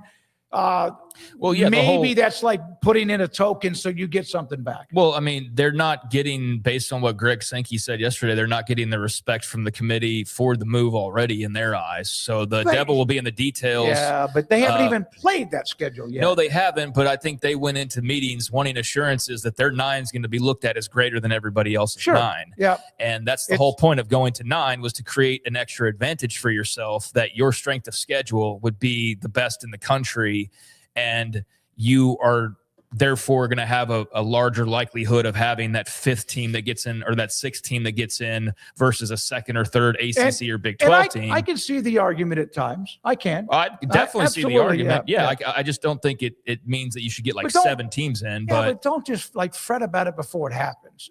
And you did get Oklahoma and Alabama in the playoff, and then they play each other. So at least one of your teams advances. Then what happened to Alabama against Indiana?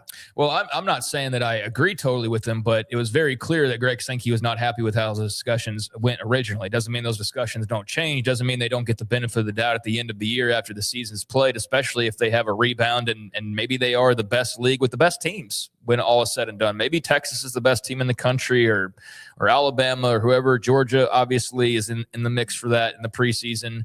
They want assurances that their 9 will be treated as 10.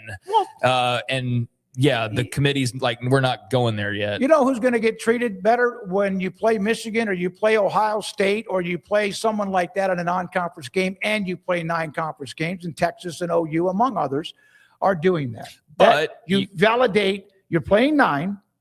Every schedule's an algorithm, so you never know if it's going to be. And I got a brutal schedule for Auburn in October that's stunning. But then you also, on top of that, play a banger. Then I'm gonna pay attention and maybe give you a little bit, not benefit of the doubt, but I might look at that a little bit differently. Hell yeah! If Texas is playing 9 SEC games and then playing Ohio State in the non-conference, they should definitely get bonus points for their strength of schedule. Absolutely, 100%. Now, does that mean they should be able to go 8-4 and get in over a 10-2 team from the ACC? We'll find out in December, like whenever those conversations or I guess November, when those conversations start really percolating a little bit. But they want that extra game to mean more, no pun intended. And I think it's also a play for their TV rights in the future, that you have another game now that's featuring SEC teams. So that's a long-term play as well. But we'll see how the committee views it and how that is weighed this year. It's a question mark. General Ursus, Tennessee, we moved at 9 to appease the crybabies, and now it's overrated. Here's a couple more notes from the SEC. This is from yesterday. Will Stein of Kentucky. We've seen him climb the ladder. He was at Oregon.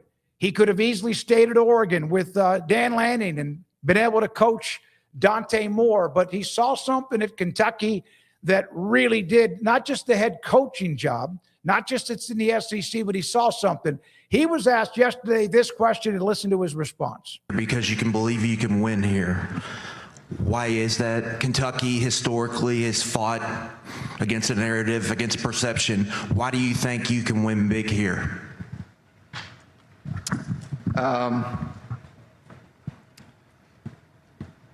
This is going to sound like really, I think because of me, to be honest. I think because of me.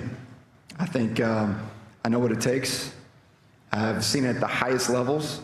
I know what it takes to recruit at this level. And you just got to believe, man. You just got to put the ball down and play. There's not really else to be said. Is it going to happen overnight? I don't know.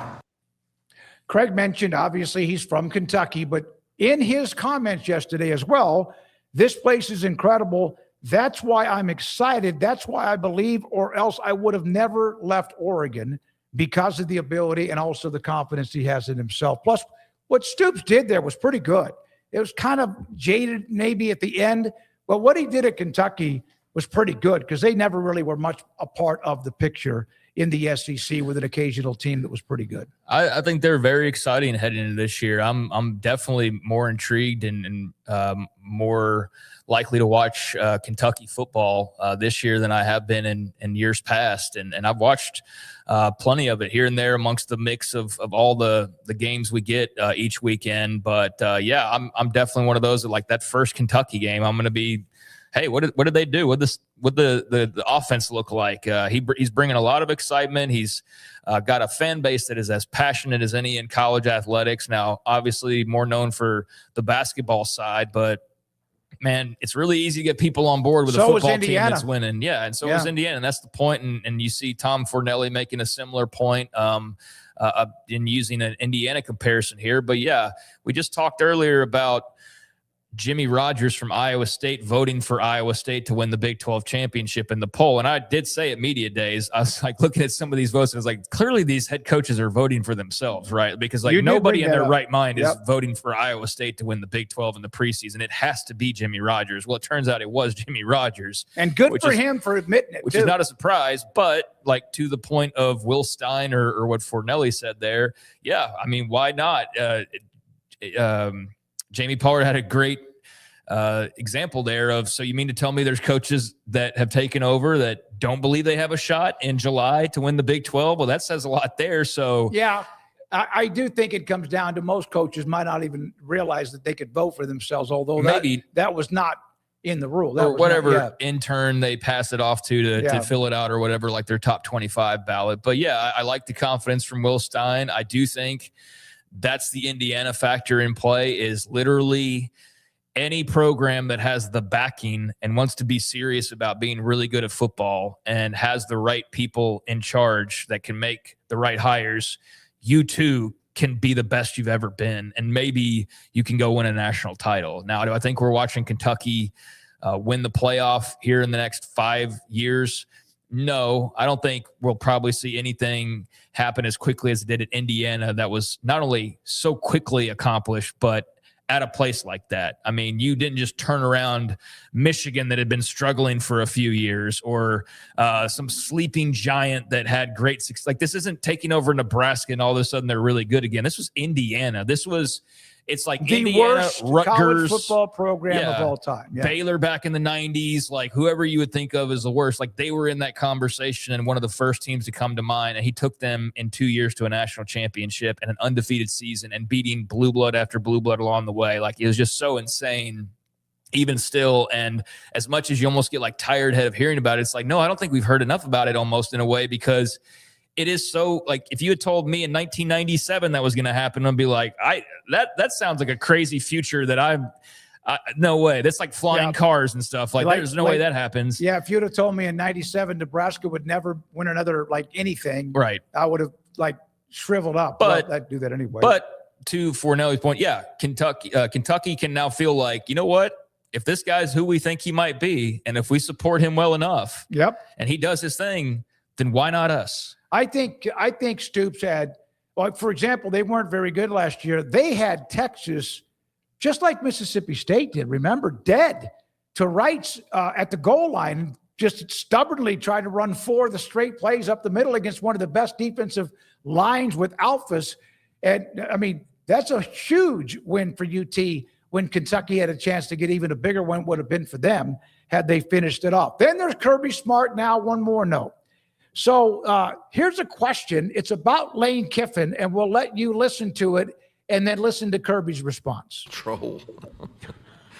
I don't even know what troll means. People say that all the time. Can you define what a troll is for me, please? I don't really know. I need to understand that better. A troll just means kind of poking fun. He likes to stir the pot. Yep, that's him. But he would say I look like a troll. So I wanted to make sure it wasn't defined by appearance, because certainly he is the Adonis of all college football coaches. But he is very bright. He does an incredible job of evolving with college football. He was really good at that with us at Alabama. You know, he made Coach Saban uncomfortable. Let's just say what it is, and he helped evolutionize that offense and bring it along and did some really good things in a day and age when people weren't doing them. But he does a great job. He's hard to play. I don't like having to play his teams because I know what he knows, and I know how he thinks about defenses, and he knows what he's doing. But he's also passionate about his family and so proud of his dad, and he probably tweets and talks more about that on our thread of like memories or players, Derek Brooks sending him a text about his dad. And just, you know, when you don't have a dad to share that with, because I've gone through that, you got to have a group to share that with to get your like self-worth and your motivation. And I think him sharing those things reminds me a lot of times of my dad. And it's like you want somebody to appreciate what your dad did, and you don't have him to share that with.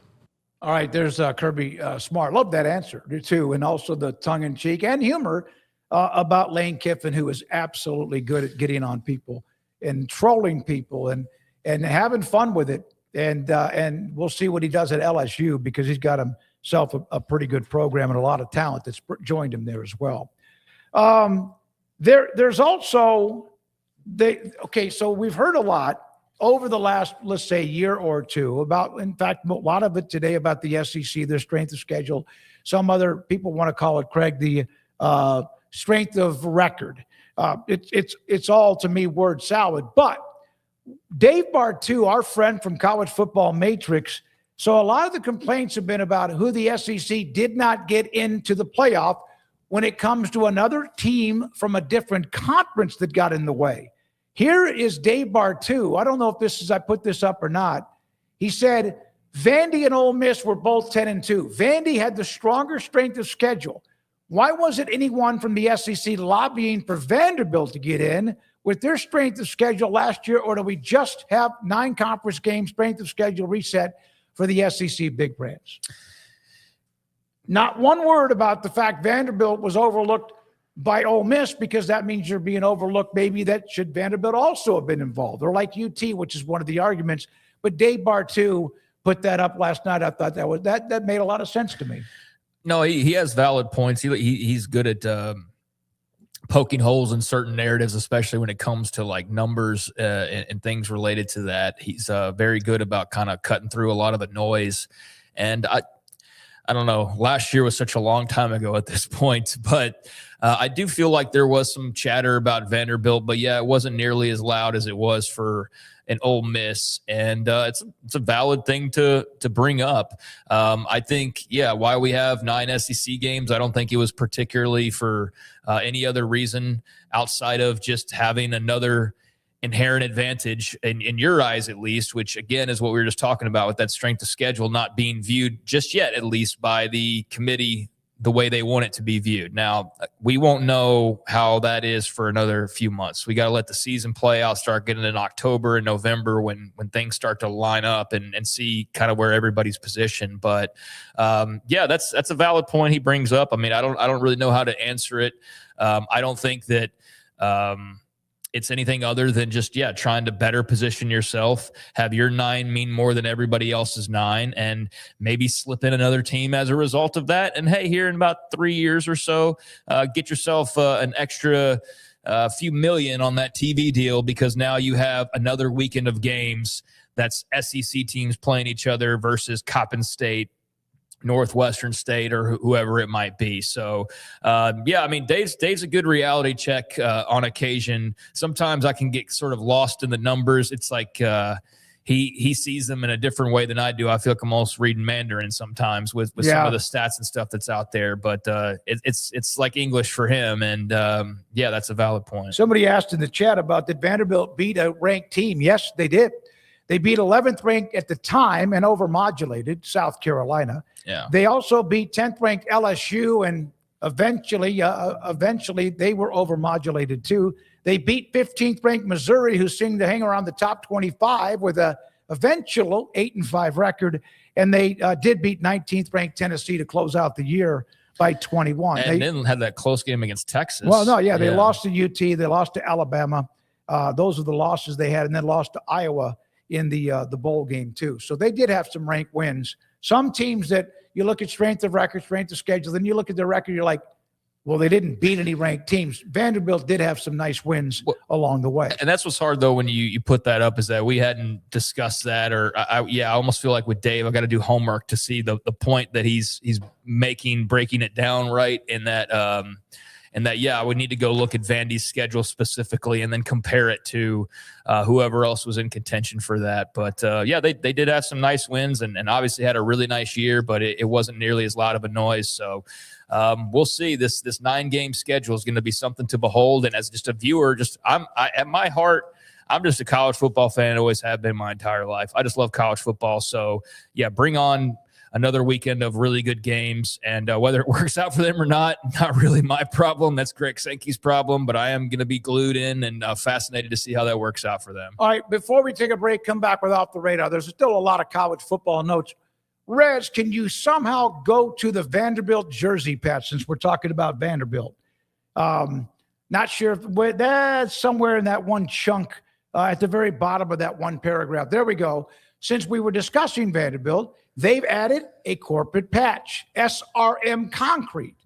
There was an image, and I'm sure it was AI, that showed them with gray concrete colors on their uniforms. That's Vanderbilt. That's the new logo on their jersey as they announced that today. So with us discussing Vanderbilt, I thought we'd go ahead and put that one out there if we could. No, they've got gray uniforms, so that might not have been Photoshopped. Then that's going to be with the concrete color, the color of concrete. That might work out to be pretty cool. Yeah, I mean, that wouldn't be something brand new if they were to break that out. But, yeah, I mean, I think we're all kind of in the same boat of the jersey patches, where you try to make it blend in as well as you can, while also appeasing your sponsor who's paying you millions of dollars to put their name on your jersey. That's certainly one of the less egregious ones. I mean, I don't know. I've gotten kind of used to seeing it in baseball and basketball. I don't love seeing it in college football. I will be crushed if the NFL ever goes that route, because you really don't need to do, like, you really don't need to, but at some point it might be the last thing that you unlock, because Lord knows their jersey sponsorships would probably be like $100 million a year, if not even crazier than that. But that's not the most egregious jersey patch that we've seen. I think it actually works pretty well if you're going to have one. It works better than some of the others. So interesting that it's a concrete. We've seen a lot of AI kind of influenced or technical companies that have started to get involved. Texas Tech with their stadium naming, Galaxy the other day. So SRM Concrete, they'll definitely get a bang for their buck. I don't know how much business they'll get, but they're going to get a lot of play having that on that jersey. Like, I wasn't aware of them before now. I had no idea Yeah. who they were, and still may not by tomorrow. I'll probably forget. Okay, many other stories, and we may just touch on them rather than put up the graphics, because I know that we have time. We'll do that. But John McClain around the corner. Let's get to Off the Radar. And Rez, want to break here first, Craig? Let's break, and we'll come back with Off the Radar. But before we do, I want to let you know about, first of all, thanks to Tarleton State and Stephen F. Austin, by the way. You've seen at times their logo up on our screen, a couple of colleges that are giving themselves exposure with what we have around the country with the Smoak Show and 365 Sports. Have you heard about the new IRA, the Insured Retirement Advantage? It's a strategy for younger, high-income earners, small business owners who want to get serious about retirement. And the Insured Retirement Advantage can help you do the following. Build a tax-free income stream for retirement. Protect your family's legacy and keep your capital working efficiently. And you don't have to be or need high net worth status to qualify. Call 623-256-6902. There's the number on the screen. And also, it is NorthstarFundingPartners.com. Petty Clinic Men's Healthcare in Woodway is now proud to offer you men an exceptional weight management body sculpting product called semaglutide, also known as Ozempic or Wegovy. Semaglutide is an FDA-approved weight management medication. Once-a-week injections of this powerful medication offers an average body fat weight loss of 20% within the first year of treatment. In addition to body sculpting, semaglutide also normalizes blood sugars and has the clinical research proof of reducing blood pressure, cholesterol, stroke, and heart attack risk. If you're like most men and you have stubborn fat that will just not respond to typical diets and exercise, then help is finally here. Semaglutide. Affordable, highly effective. Google search Petty Clinic Waco and reach out to the Petty Clinic team today for a free consultation with Dr. Petty to see if semaglutide is right for you. Go to pettycliniclowt.com.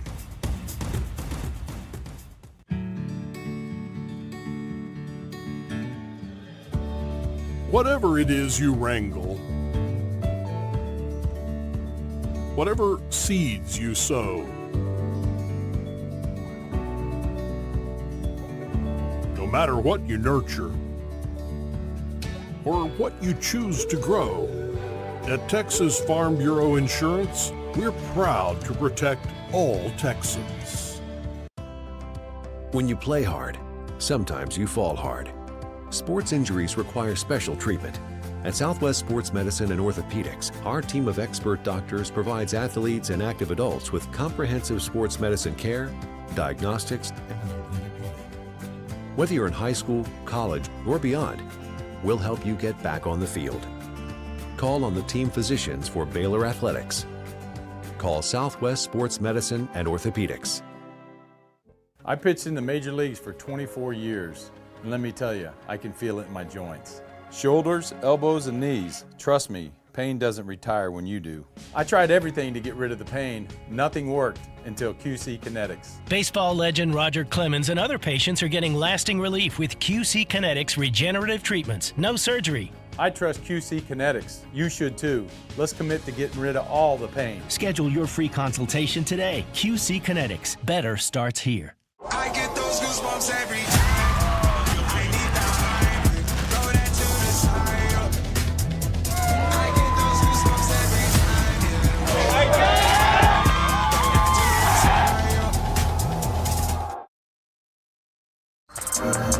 It's time for Craig Smoak's Off the Radar.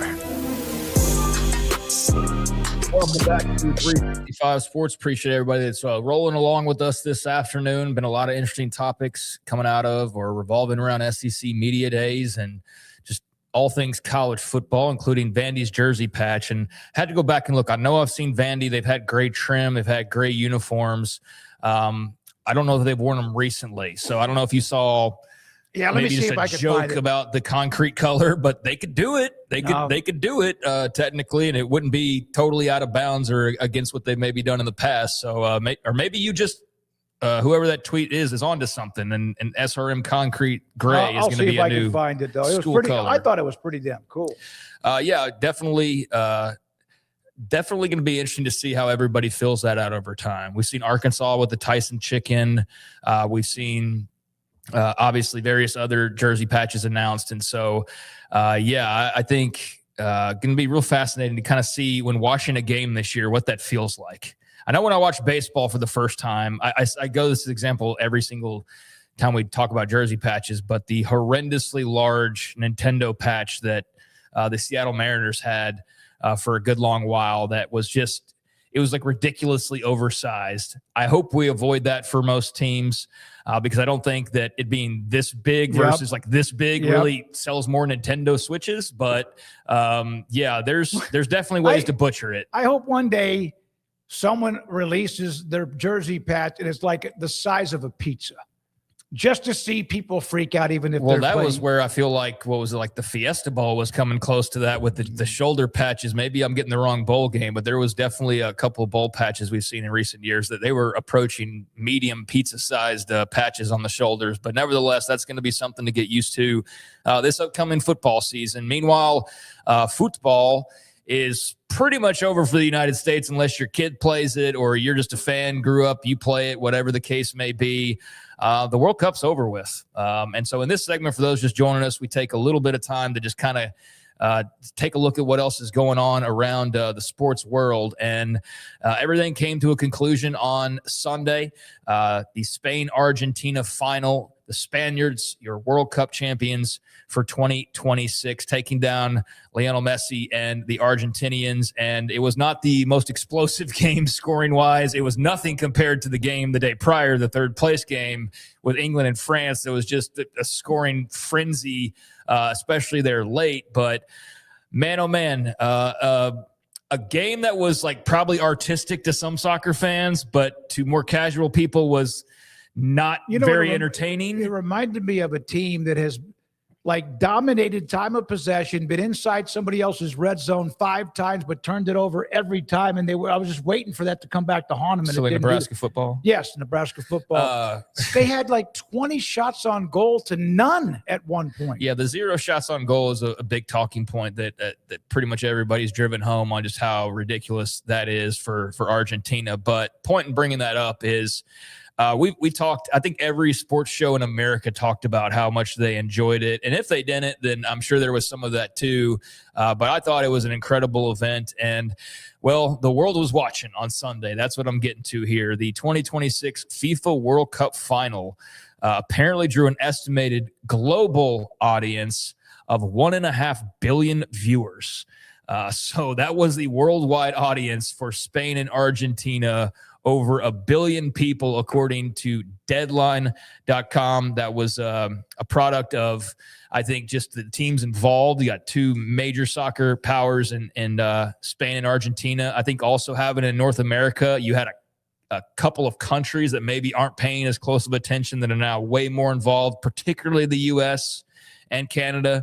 Not so much Mexico because they do love their soccer down there. But, yeah, for the U.S., not have final totals just yet. I went and looked and couldn't find the exacts, but 45 to 57 million combined U.S. viewers, making it the most watched soccer game in our country's history. On Telemundo and Peacock, the Spanish language broadcast brought in over 22 million viewers, which is over 50% increase from 2022, all-time record for Spanish language World Cup broadcast. Yeah, just numbers galore for the World Cup. And I'm not going to buy in this time around to soccer is going to become a new burgeoning sport in America. But if not now, when? Because, man, this seems like it was highly successful across the board and absolutely shattered all sorts of records. They had a 1.5 billion global total, which was actually more than the Super Bowl, but also makes sense because the Super Bowl is very much an American and to a lesser extent Canadian and Mexican and British and German type of fanfare. But in Canada, over 6 million viewers, most watched World Cup in that country's history. UK, 13.9 million viewers.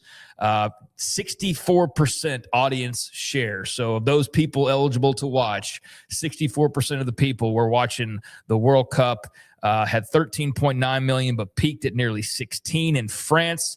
Nearly 60% audience share on their network M6. Yeah, 12.24 million total from them. So you do have more ways to factor in like those watching at the bar nowadays and streaming as opposed to previous years. But I'm sure having Messi in that final mattered a great deal. I'm sure having a couple countries that are known for being great at soccer mattered. And of course, everybody was tuning in to hear Justin Bieber sing love songs at halftime and all that jazz. I'm going to mute the mic. I like Bieber. No, we're not going to dog on Bieber here. I don't feel like the halftime show in general was necessary. I don't know what his life was like growing up. But you were the most famous person in the world by like age 10. Yeah. I just think he's just probably been through it all and incredibly depressed. I don't want to speak on how he feels, but yeah, I think he's probably dealt with a lot of things that nobody could possibly relate to because of how famous he became so quickly. But yeah, I mean, if you like him, he was a part of that halftime show. I don't know how much that added on to the viewership, but any parting thoughts on the World Cup, the last month that has taken over our sports world here in America and beyond? I'm having withdrawal pains. I look forward. I just like the social content, social media, the storytelling. I thoroughly enjoyed it, but it's time. It's time to get ready for college football. For real football? Yeah, well, I don't know about real football, soccer. I just think it carried me for a really nice time, and I'm ready now for the next. What's next? Yeah, no, I'm excited about football season being here, but I don't think we'll ever quite have something like 2026. I've said this a couple of times now, but the way that every specific, like every few years event kind of all rolled into one with the Olympics and the World Cup and World Baseball Classic, and then having that intertwined with our typical Super Bowl and NFL playoffs at the start of the year, and then baseball, obviously, and so on and so forth. It's been a really, really fun sports run. And yeah, to think that we're about a month away from just turning full force into what we love more than anything, which is our version of football, college and pro. It's awesome. So highly successful event. Not sure when the U.S. or for that matter, North America will get the event again, but man, it's going to be really hard to top the kind of love. And I do think more than anything, the games and the star power, having so many people who are recognizable, whether it was Erling Haaland or Lionel Messi or whoever, I do think that Freddie and these random people who came over to America that took to Instagram or to Twitter to show us how much they loved Buc-ee's or their first Big Mac on American soil or whatever the experiences were, that was my favorite part. It really kind of launched it. There were games already that had been or about to be played, but the Freddie thing, and I know he went like dark for, I guess, neutered for a while on his Twitter feed.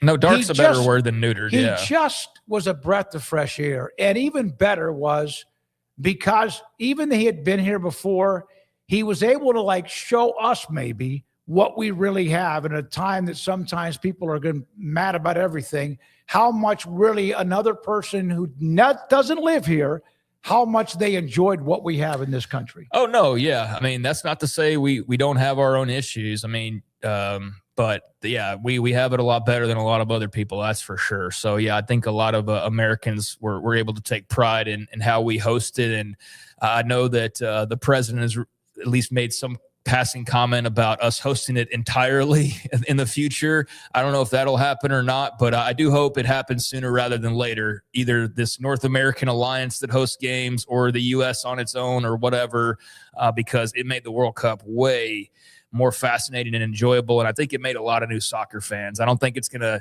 shoot up like we've been predicting for 20 years to becoming like the third most popular sport. No, I just don't think we're built that way. No, it's not. I do think that you're going to see higher TV ratings for certain events moving forward. So elsewhere, ESPN, there's been rumors out there for a couple days that they were going to be making cuts. Oh, yeah. Did they ever? Staff. And one of those was leaked out yesterday. Ryan Clark, former NFLer, former LSU Tiger, and long time now, I guess, voice on ESPN covering the NFL. Also has a very successful podcast network of his own. He was let go, and the interesting part about him being let go was not only that he's making a lot of money, and clearly they're trying to cut costs here and there, but he was let go in the middle of the show.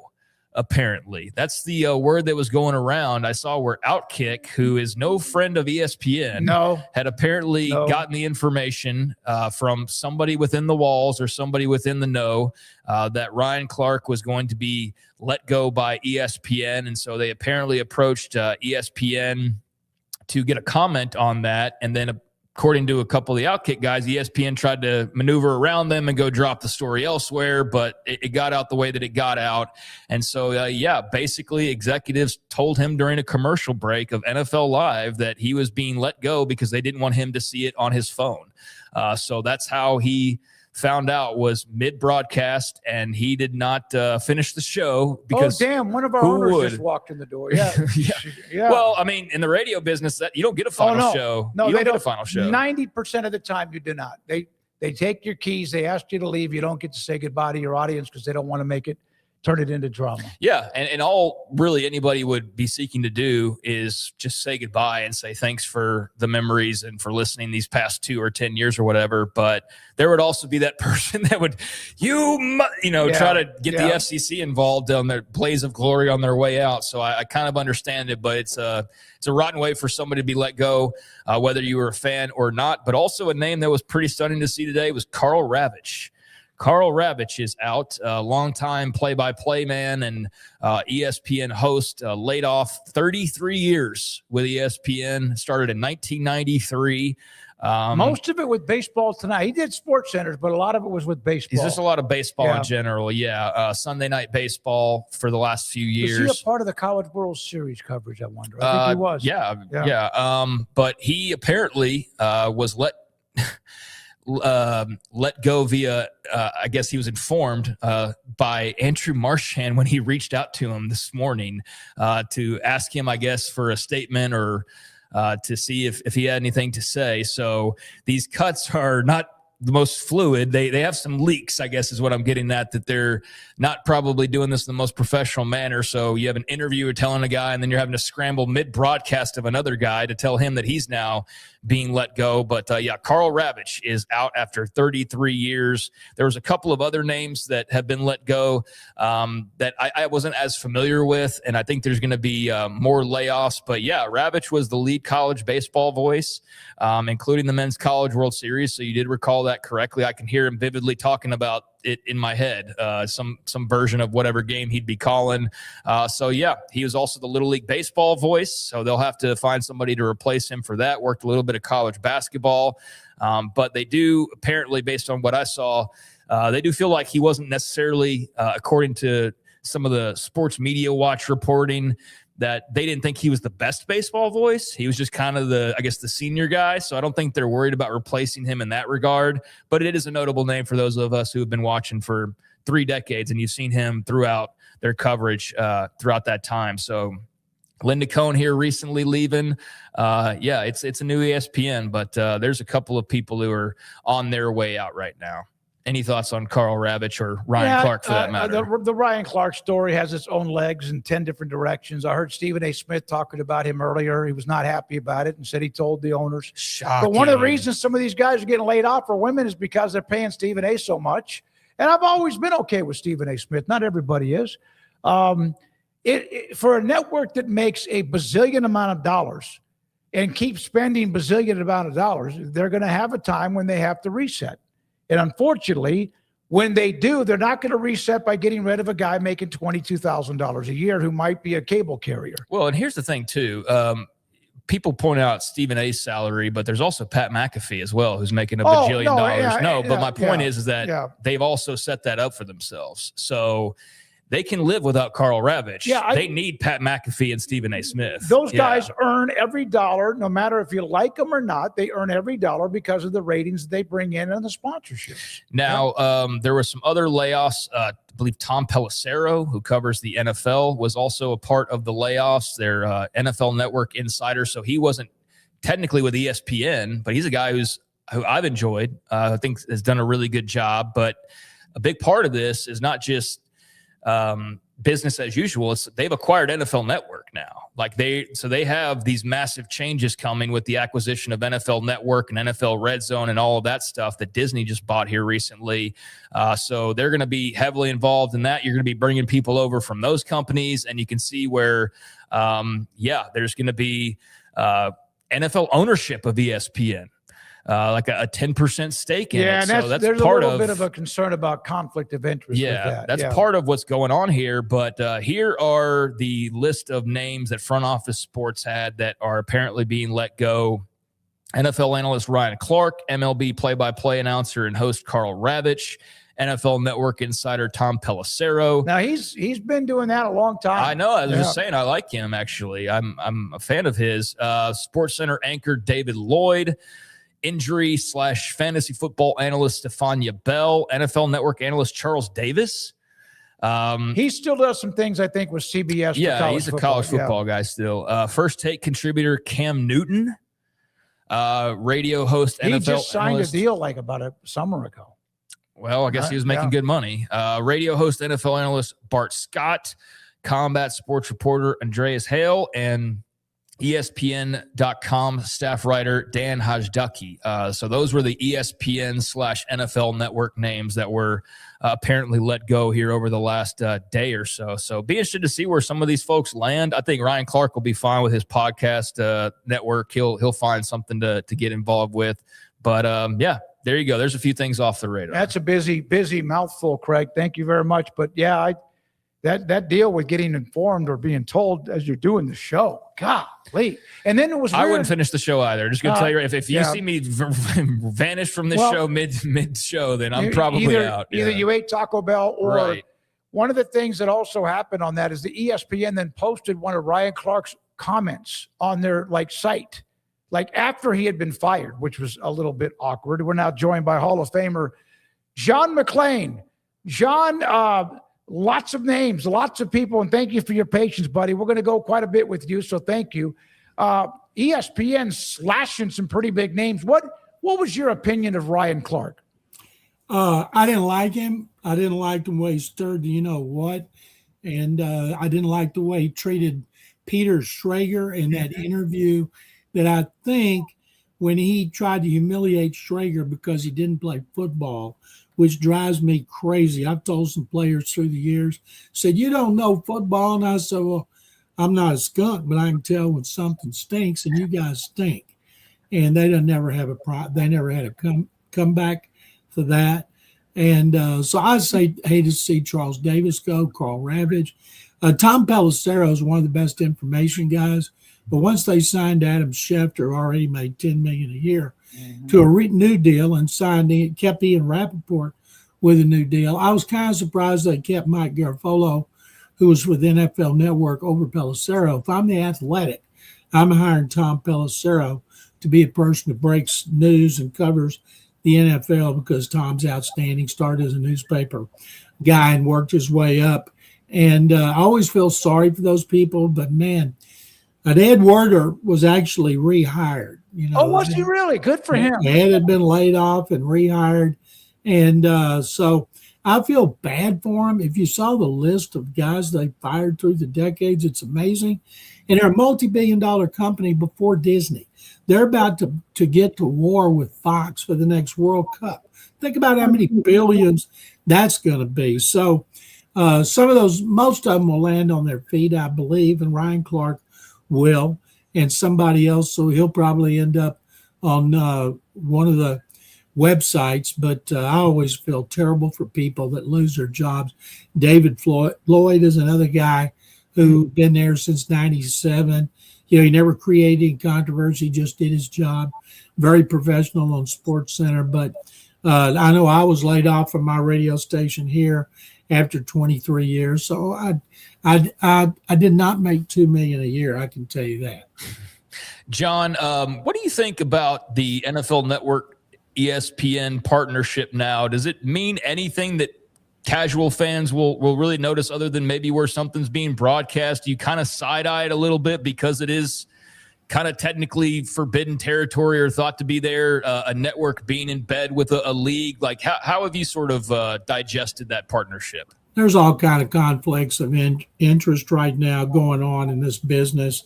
It's amazing. I think the NFL Network, what is the purpose of it right now? You have ESPN News, College, 1, 2, 3, 4, 5, 6, 7, 8, 9, 10, ESPN. I think eventually the NFL Network will be gone. And I hate to see that, because I thought it was a good idea when it was created. And I know a lot of the people that work there, and I feel terrible for them because they've been on the edge of their seats wondering if the axe was going to fall on them. But once they got bad with the NFL and ESPN, and you knew they were going to be gone. And so I don't know how long they'll keep it or what it'll be for, but I don't think it'll be around much longer. John, last week when you were going to join us, Mrs. McNair passed away. And I know that the way you've covered Houston for a blanket for decades and what she meant to that franchise, give us a little legacy with Mrs. McNair and the reactions to her death. Yeah, Janice McNair, who I knew for 31 years and knew her really well. And the Texans have asked me to write a personal remembrance column about her. And so I did that and turned it in this morning. It'll be posted sometime, I'm guessing, tomorrow. There's a viewing on Thursday, services on Friday. And I've never known a nicer person. And everybody loved her, never raised her voice. Nobody, her kids, people and other people in the family, people that worked for the Texans, never heard Janice McNair raise her voice. She was a gentle soul. She was a Southern belle. She was from South Carolina. She played basketball in high school, was a majorette, voted at her high school in Orangeburg, South Carolina, every award you could get, prettiest, smartest, most likely to succeed. She rode horses and won races.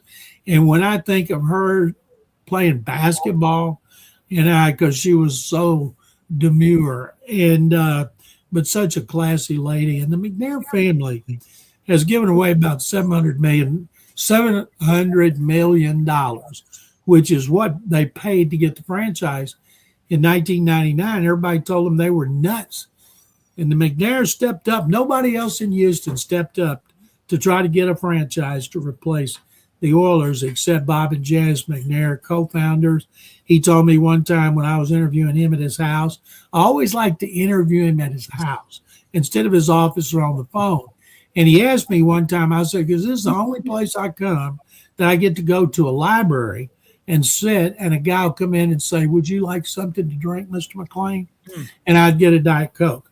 And I had a really good relationship with the McNairs. And she was so humble. One of the things we surprised her last year to tell her she was going to get a Lifetime Achievement Award, the Houston Sports Awards and the Houston Sports Hall of Fame.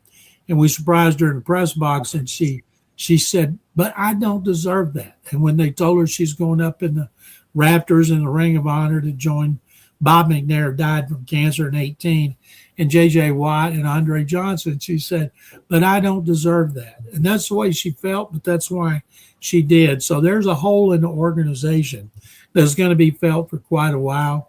And the good thing is her son Cal and his wife Hannah, they continue to give, and it won't be long before the McNairs reach $1 billion they've given away to charities. John, you are a big college football fan. You're a Baylor grad for those that don't know. So you've watched your fair share of the Bears in Big 12 and beyond. How much as a college football fan would you be interested, or how much would you watch of an all SEC schedule or an all SEC Big 10 type of a league?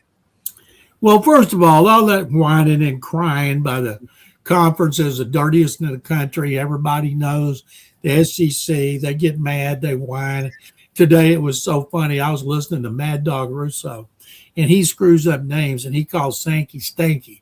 And I thought, boy, sometimes that's appropriate. You know, those coaches wouldn't like to do that. I was just at the Texas High School Coaches Association convention here, where I hosted a panel yesterday of 7 members of the Gridiron Legends of Texas, and I was at the initial every Division I coach kicks it off on a stage with a microphone, and Craig Way, voice of the Longhorns, asked them questions. And there were a lot of interesting answers. And if they want to play each other and beat the heck about each other in every sport, fine, let them go. Let them pick up their stuff and go play in their own sandbox. But you know what? That's not going to happen. If they had their own rules, would they have any rules? Did SEC ever have any rules?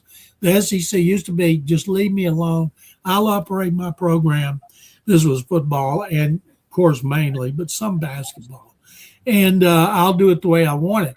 One of the things they say is so people couldn't get sued. Okay, say they have their own governing body. What's to keep an attorney who is an Ole Miss cheerleader, and he says, oh, Trinidad Chambliss can play another year. If you have your own conference, and then you're going to say no, and there's going to be ugly lawsuits. So it's just a bunch of rhetoric. It's not going to happen. They're trying to get their way. I think what will happen eventually, we will have a super conference, and it'll be all the top programs from the Big Four conferences. Yeah, and just imagine, and you're one of the teams that's been a part of the SEC for 90 years or whatever, and you're not going with them. You're not going with Alabama, Georgia, Mississippi State, Yeah. Even Vanderbilt.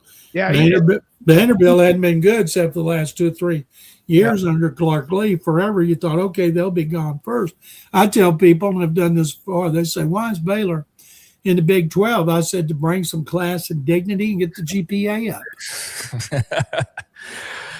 There would be some people that wanted to argue with some of that. Yeah, of course, of course. You got anything else, Greg? Go ahead. Oh no, John. I think it's kind of crazy where we've come to. How do you think the NFL views the madness in college football? I mean, do they care so long as the players just keep rolling off the assembly line? Does it matter to them? Are they actually glad that, hey, guys are sticking around longer? How is it viewed, if viewed at all? The NFL doesn't like guys staying in school so long because, number one, there's more wear and tear on their bodies. Now, they like it when quarterbacks stay in a little longer. But if you take a guy that's been in there 5 or 6 years, he's taken a lot of hits. Trinidad Chambliss, he should have come out this year. He'd been a first-round pick. Next year, he might not be a first-round pick because it's supposed to be such a deep class. They watch the prospects, and, of course, they're constantly evaluated. But I think they'd like some semblance of an order, this new thing like 5 years to complete your career from the time you get to school. This is the way it used to be. And then you can transfer once on your own. Anything after that, you sit out. Used to, you had to always sit out. So they're trying to get the government to bring them some semblance of organization, is a way to put it. But, man, right now, it's the Wild West. And if you've been fortunate to be able to get millions of dollars at a time like this, you'd like to think eventually that kind of money is going to come to an end. But I'll say this. I'll talk more about Texas Tech the last 2 years than I did since I was 6 years old, knew what Texas Tech was, because they have vaulted into among the elites. I'm glad they're doing it. I think it's great. They're favored to win the Big 12. I love Joey McGuire. I think he does a great job. He's a benefactor, of course. Some billionaires like Cody Campbell. I'm jealous. I wish Baylor could give Cody an honorary doctorate degree, maybe give Baylor some money. But I think the publicity is great. I think the product on the field is still great, even though it's like a hurricane all the time in college football. No doubt about it. Baylor's got some dudes with money, men and women, but I even asked Doug McNamee, do they have enough young blood? You know what I mean by that? Because Cody Campbell would be considered, or any donor about that same age, as young blood. And he says that they do. So we'll see. But I don't know about billionaire blood. That might be something different. That's a different animal. So there's all the ESPN layoffs that we brought up, and I asked you about Ryan Clark and others. So there's been others laid off, and there's somebody in the chat room who said that he does not want women telling him about football, that no women, he doesn't like Mina Kimes, but that they don't know what cover 2 is. You are around the business, Shireen Williams and how many others, women. David, let me just say this. Whoever said that is one of the dumbest things I've ever heard. I think Mina Kimes is outstanding. There are so many good women out there. It's like blows me away now that the World Cup's over and I watched every match. And I know that a lot of people don't like soccer because they think it's boring. And now they're blasting it because the game Spain won was 1-0. And Spain actually put on one of the all-time great defensive performances. 1 goal allowed in 8 matches. I was with Wade Phillips this weekend, one of the greatest defensive coaches in history. And he had great appreciation for a team that won a championship with great defense. But that thing about women, you're not going to your mind's not going to get changed, but it's ridiculous. A lot of women know what cover 2, cover 3, quarters. They know 12 personnel, 11, 13 personnel. They know all that stuff. That is just so 1950s-ish. ish at the end. All right. You said you enjoyed the World Cup. It's over. What was your favorite part of watching or just monitoring what they were doing? That all the great players played great, scored a lot of goals, but also how great it made the United States look. We've been looking terrible around the world. People hate us. We're ugly Americans, but they came to America. And I saw a great quote from a guy from Britain being interviewed early on. If you want to know how bad America is, listen to the media. You want to know how great America is? Come visit. We're having a blast. So we looked incredible. Texas looked great with the matches in Arlington, in Houston. Anything that makes Texas and the United States look good, I'm all for. Can't wait for us to get another one. It's all-time record attendance, all-time record money for FIFA, which is such a corrupt organization, according to all the experts in soccer. But it was great soccer. And in Mexico did a great job. Canada did a great job. Maybe I'll be on the other side of the dirt. I'm sure you won't be, Craig, when America actually advances maybe to a championship game. But we've got to change our entire structure about how we go, starting with youth soccer. Spain is a great example. Redid everything they did in soccer, changed all philosophy, and won their first World Cup at 10. Now they've won their second, more power to España. All right, last question. We talk about jersey patches and more. I saw where the Houston Dynamo, one of their jersey patches is dude wipes. Greatest promotion I've ever seen. Dude wipes. If people don't know what it is, Google it. It's going to be on the back of the jersey, really low, down by your butt, because that's what they're used for. And their catchphrase is Space City has Uranus, the planet. No. Space City has Uranus covered. That's what they're getting, all kind of publicity. Dude Wipes is getting a fortune out of this. I just wish the Dynamo were worth watching for some reason other than Dude Wipes.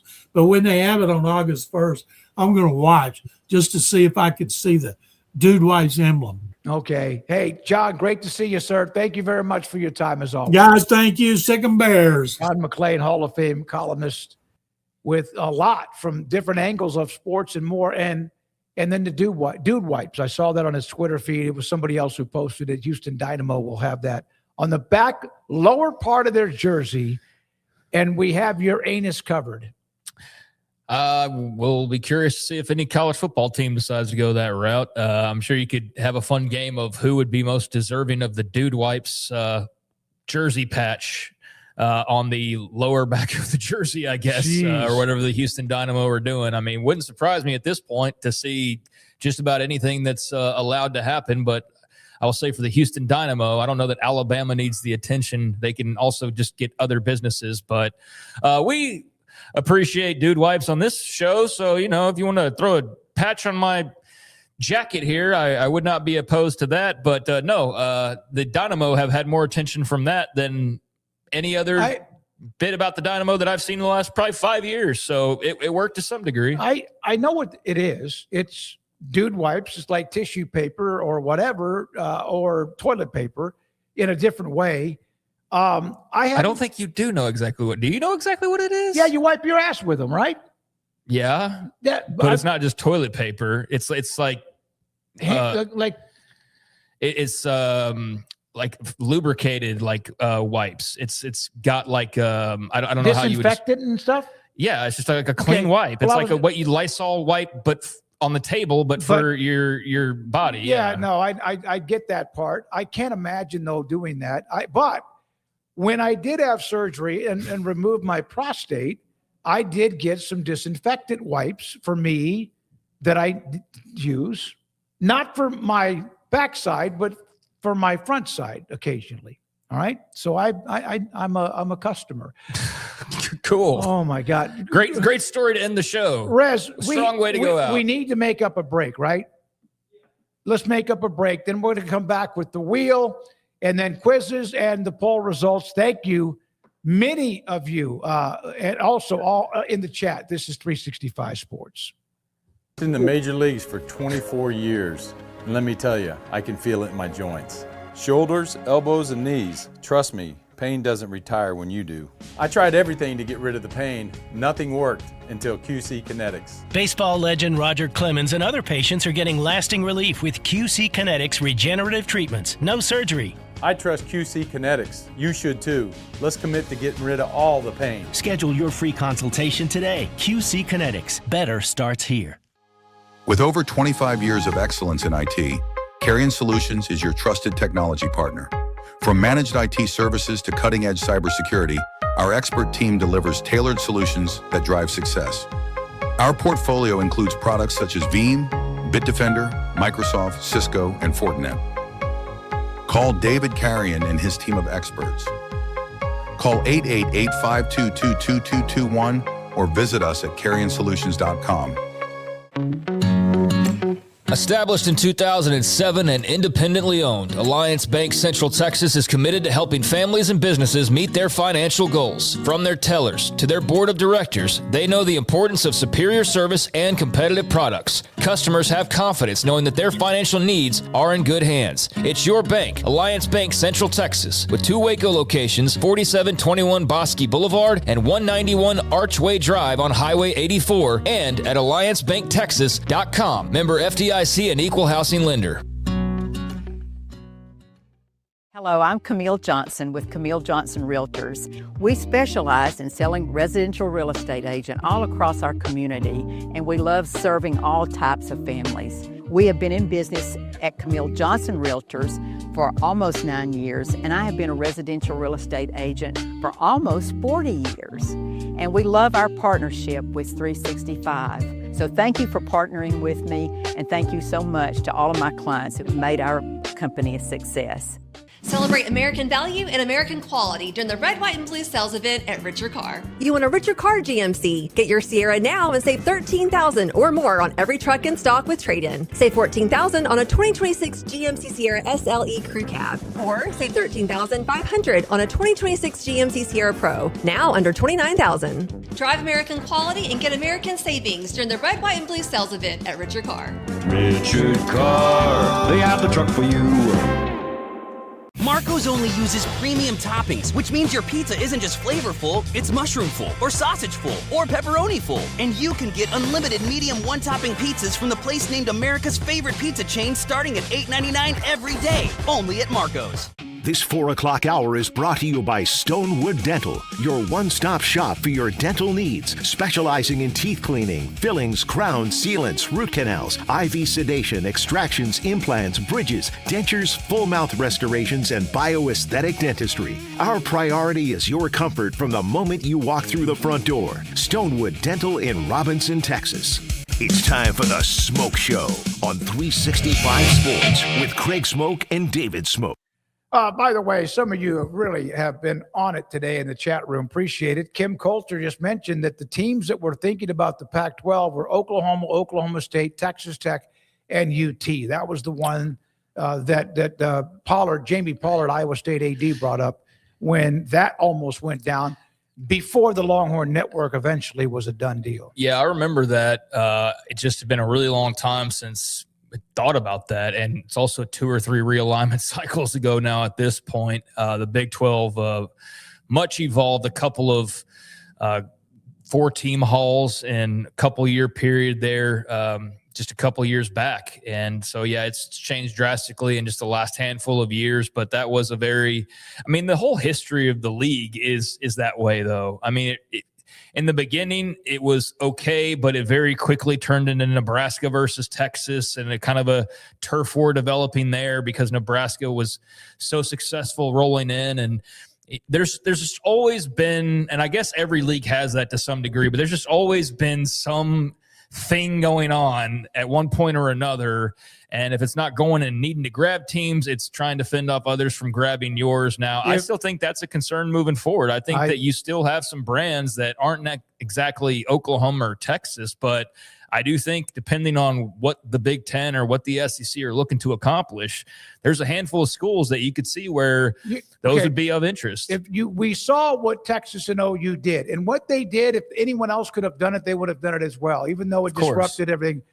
And, it doesn't mean it's been a smooth transition, but UT won pretty quickly. And Oklahoma then last year bounced back, and now both expected to be really good this year. The thing is, if you don't think those that have bolted or caused trouble in other conferences aren't already trying to get in the ear of other people in the new conferences, you're being silly, because that's happening. And little rules, the little tiny rules that may not seem like much, can position schools to be in a better place than they are even right now. What kind of rules are you talking about here? They're just rules, the way things go about doing business.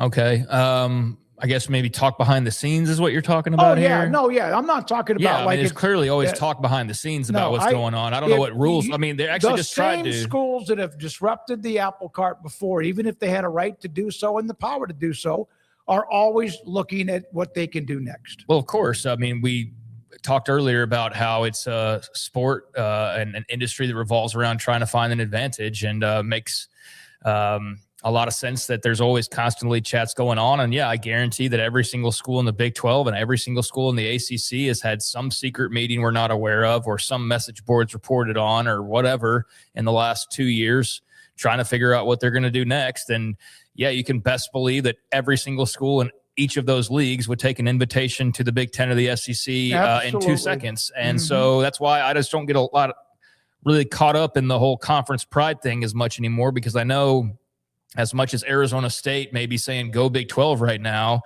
they'll be saying go Big 10 in a half a second if they get the opportunity to do that.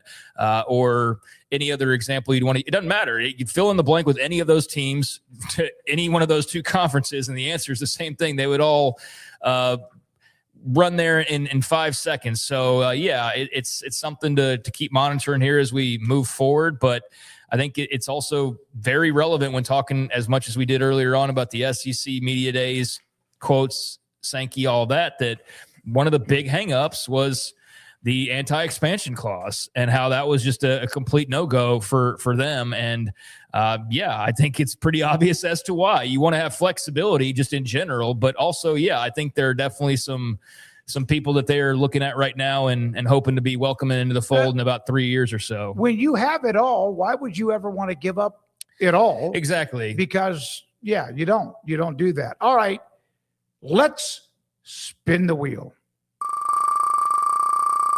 Oh my God, there's two topics. Andrew. This is a bit now. Tomorrow it's just going to be one. It's going to be like an album. What type of water sound would you relax to the most? Ocean waves, rainfall, rain with thunder, flowing stream like a bidet, river, waterfall, underwater sound, etc.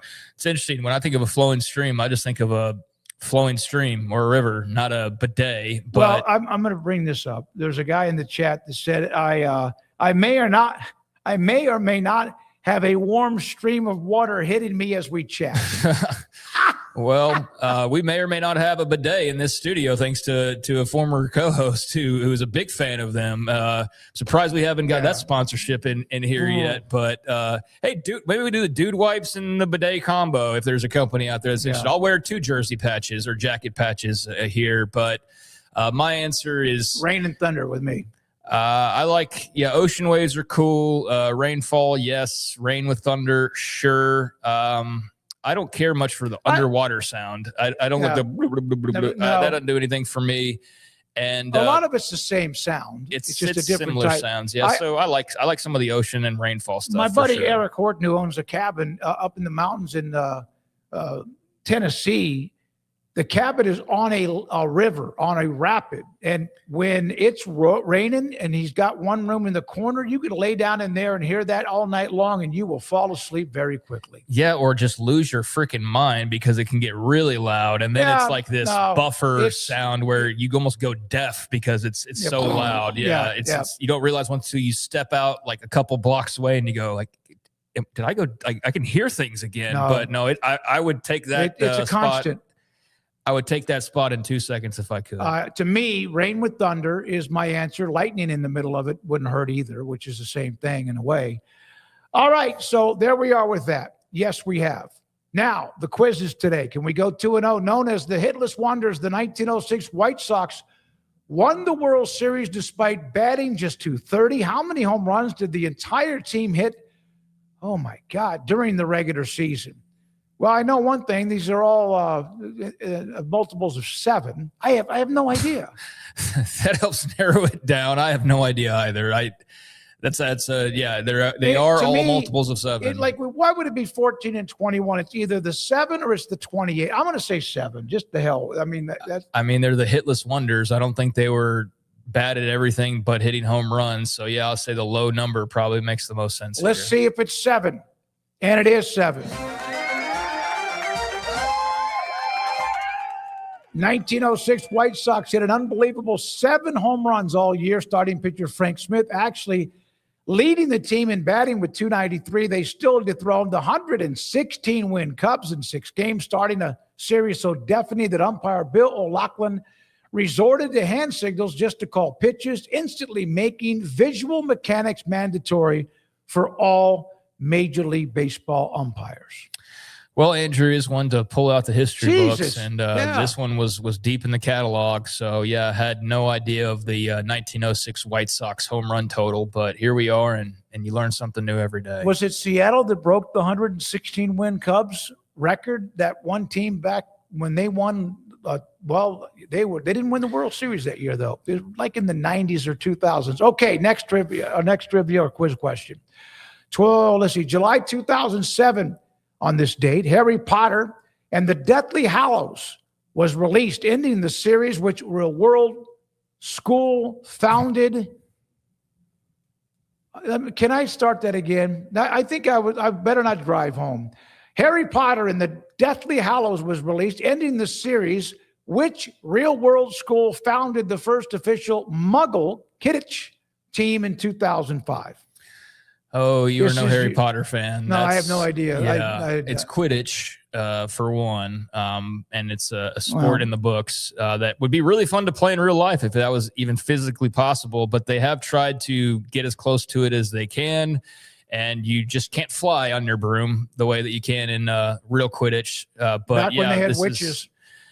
Well, that's part of the Harry Potter books. Yep. Yeah. I didn't get a letter of acceptance or even invitation from any of these schools, which I don't care who they are. That's shocking. But it's Middlebury College. I've read about this before. Oh, okay. And the start of Quidditch teams. And I'm not so sure that there's not a couple in Texas, if not probably more than that at this point. I just remember 2 or 3 years ago when that was talked about.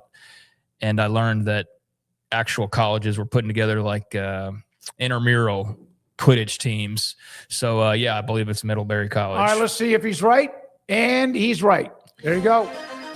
Freshman Xander Manchel and Alex Benepe brought J.K. Rowling's magical creation to life at Vermont's Middlebury College in October 2005. So, yeah, that's been a long time. What started on campus as a casual game played in towel capes with broomsticks eventually exploded into a full contact international sport now known as quad ball, governing hundreds of teams in over 40 countries worldwide. Yeah, I had no idea it's gotten that big. And I guess I read about it way longer than just a couple of years ago. But that's cool. I wonder if we'll ever see it in the Olympics, some random ass Olympics one day. Is this like dodgeball? No. Okay. The traditional Quidditch match utilizes exactly 4 magical balls, 1 quaffle, 2 bludgers, and 1 golden snitch. Yep. Didn't know that. All right. So we got that. We went 2-0 today on the quizzes that were put together today by King Jiu-Jitsu Andrew Valet. Now the poll results. Yeah, I had a feeling this was going to be pretty dominant. Which World Cup football or college football, which version of football is actually more fun to watch? It's college football on this show all day, every day.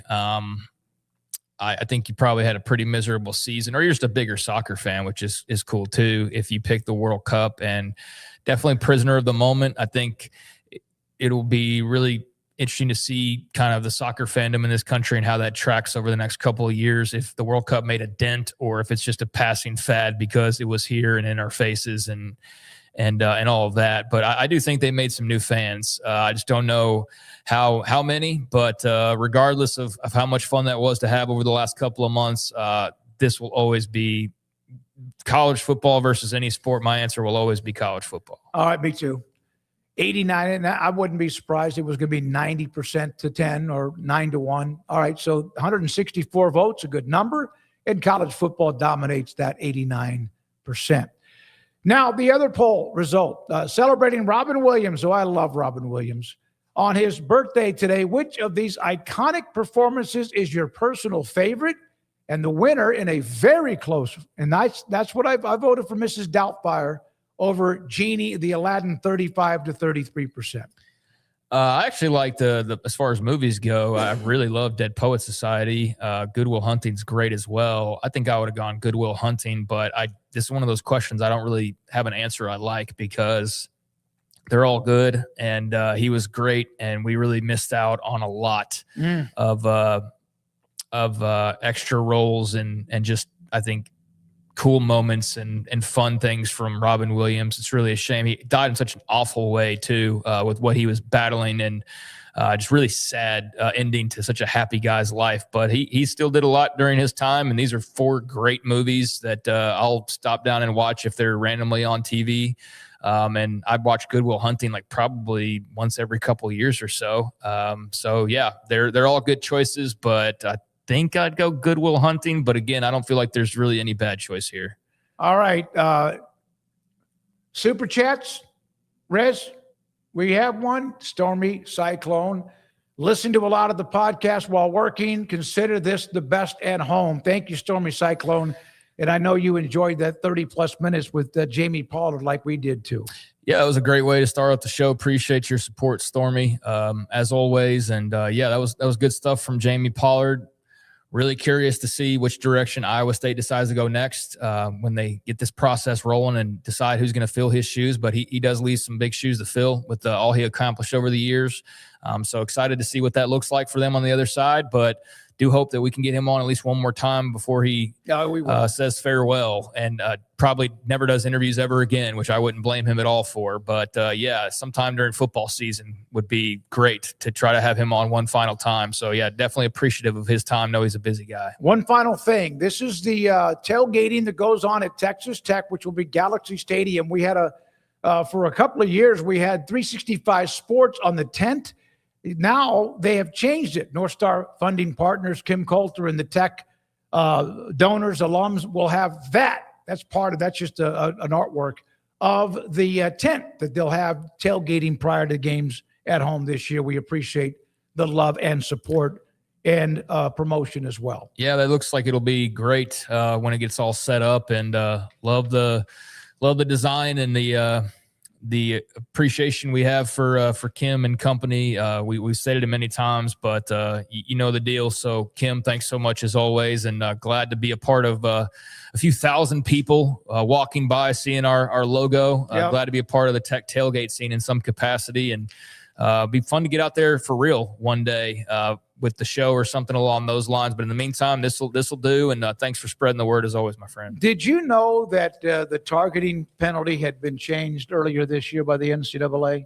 Yeah, I read something about that. That if you get a targeting call in the second half, you get ejected, but you are not suspended for the next half of the next game. Yeah, we talked about that I thought 4 or 5 months ago. The SEC released a note. Somebody covering the SEC Media Day said that the SEC targeting rule has changed. It's the NCAA targeting rule. That's still all under the same rules, although some conferences have a different rule or two.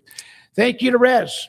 Michelangelo Flores. Thank you, Garrett Ross. Also to Andrew Valade with all of what he does every day.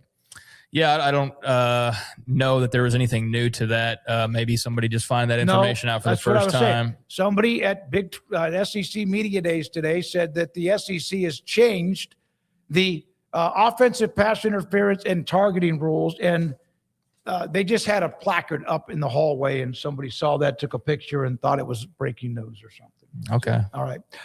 Okay, thank you. Appreciate you. What a day it's been. We appreciate it. We're back tomorrow. Trey Wallace of Outkick and Fox will join us for sure. He's been in Tampa at SEC Media Days, and maybe another guest or two. Thank you for your time. To the audience and to our sponsors, good night. This is 365 Sports. We'll see you tomorrow at 3. You heard of the new IRA, the Insured Retirement Advantage? It's a strategy for younger high-income earners and small business owners who want to get serious about retirement. The Insured Retirement Advantage can help you build a tax-free income stream for retirement, protect your family's legacy, keep your capital working efficiently, and you don't need ultra-high net worth status to qualify. Call 623-256-6902 or go to northstarfundingpartners.com and tell them 365 Sports sent you. It's time to compete against yourself, finding too many excuses not to work out combined with bad eating habits, and Waco Regional Tennis and Fitness can help reach inside your competitive soul. Discipline, getting results you've only dreamed about, personal training, group exercise classes, and even a tanning bed, world-class tennis facility, and pickleball courts and lessons available. Waco Regional Tennis and Fitness, spacious, clean workout rooms, free weights, state-of-the-art technology, weight training equipment, and no intimidation. It's time for you to react today, not tomorrow, at Waco Regional Tennis and Fitness on Lakeshore Drive in Waco.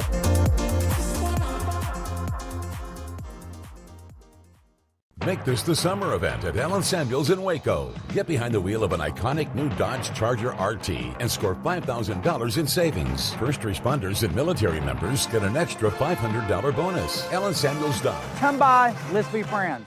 Hi, I'm Dana Hassel, President and CEO of American Bank. Waco is a great place for business, and for more than 70 years, American Bank has been the bank for business. We continue to invest in our growing community with state-of-the-art branches conveniently located to serve you within minutes. Our experienced bankers, lenders, and decision makers work directly with business owners like you every day, providing tailored solutions, timely answers, and local insights, face-to-face. Schedule a meeting with one of our bankers today and find out what makes American Bank the bank for your business.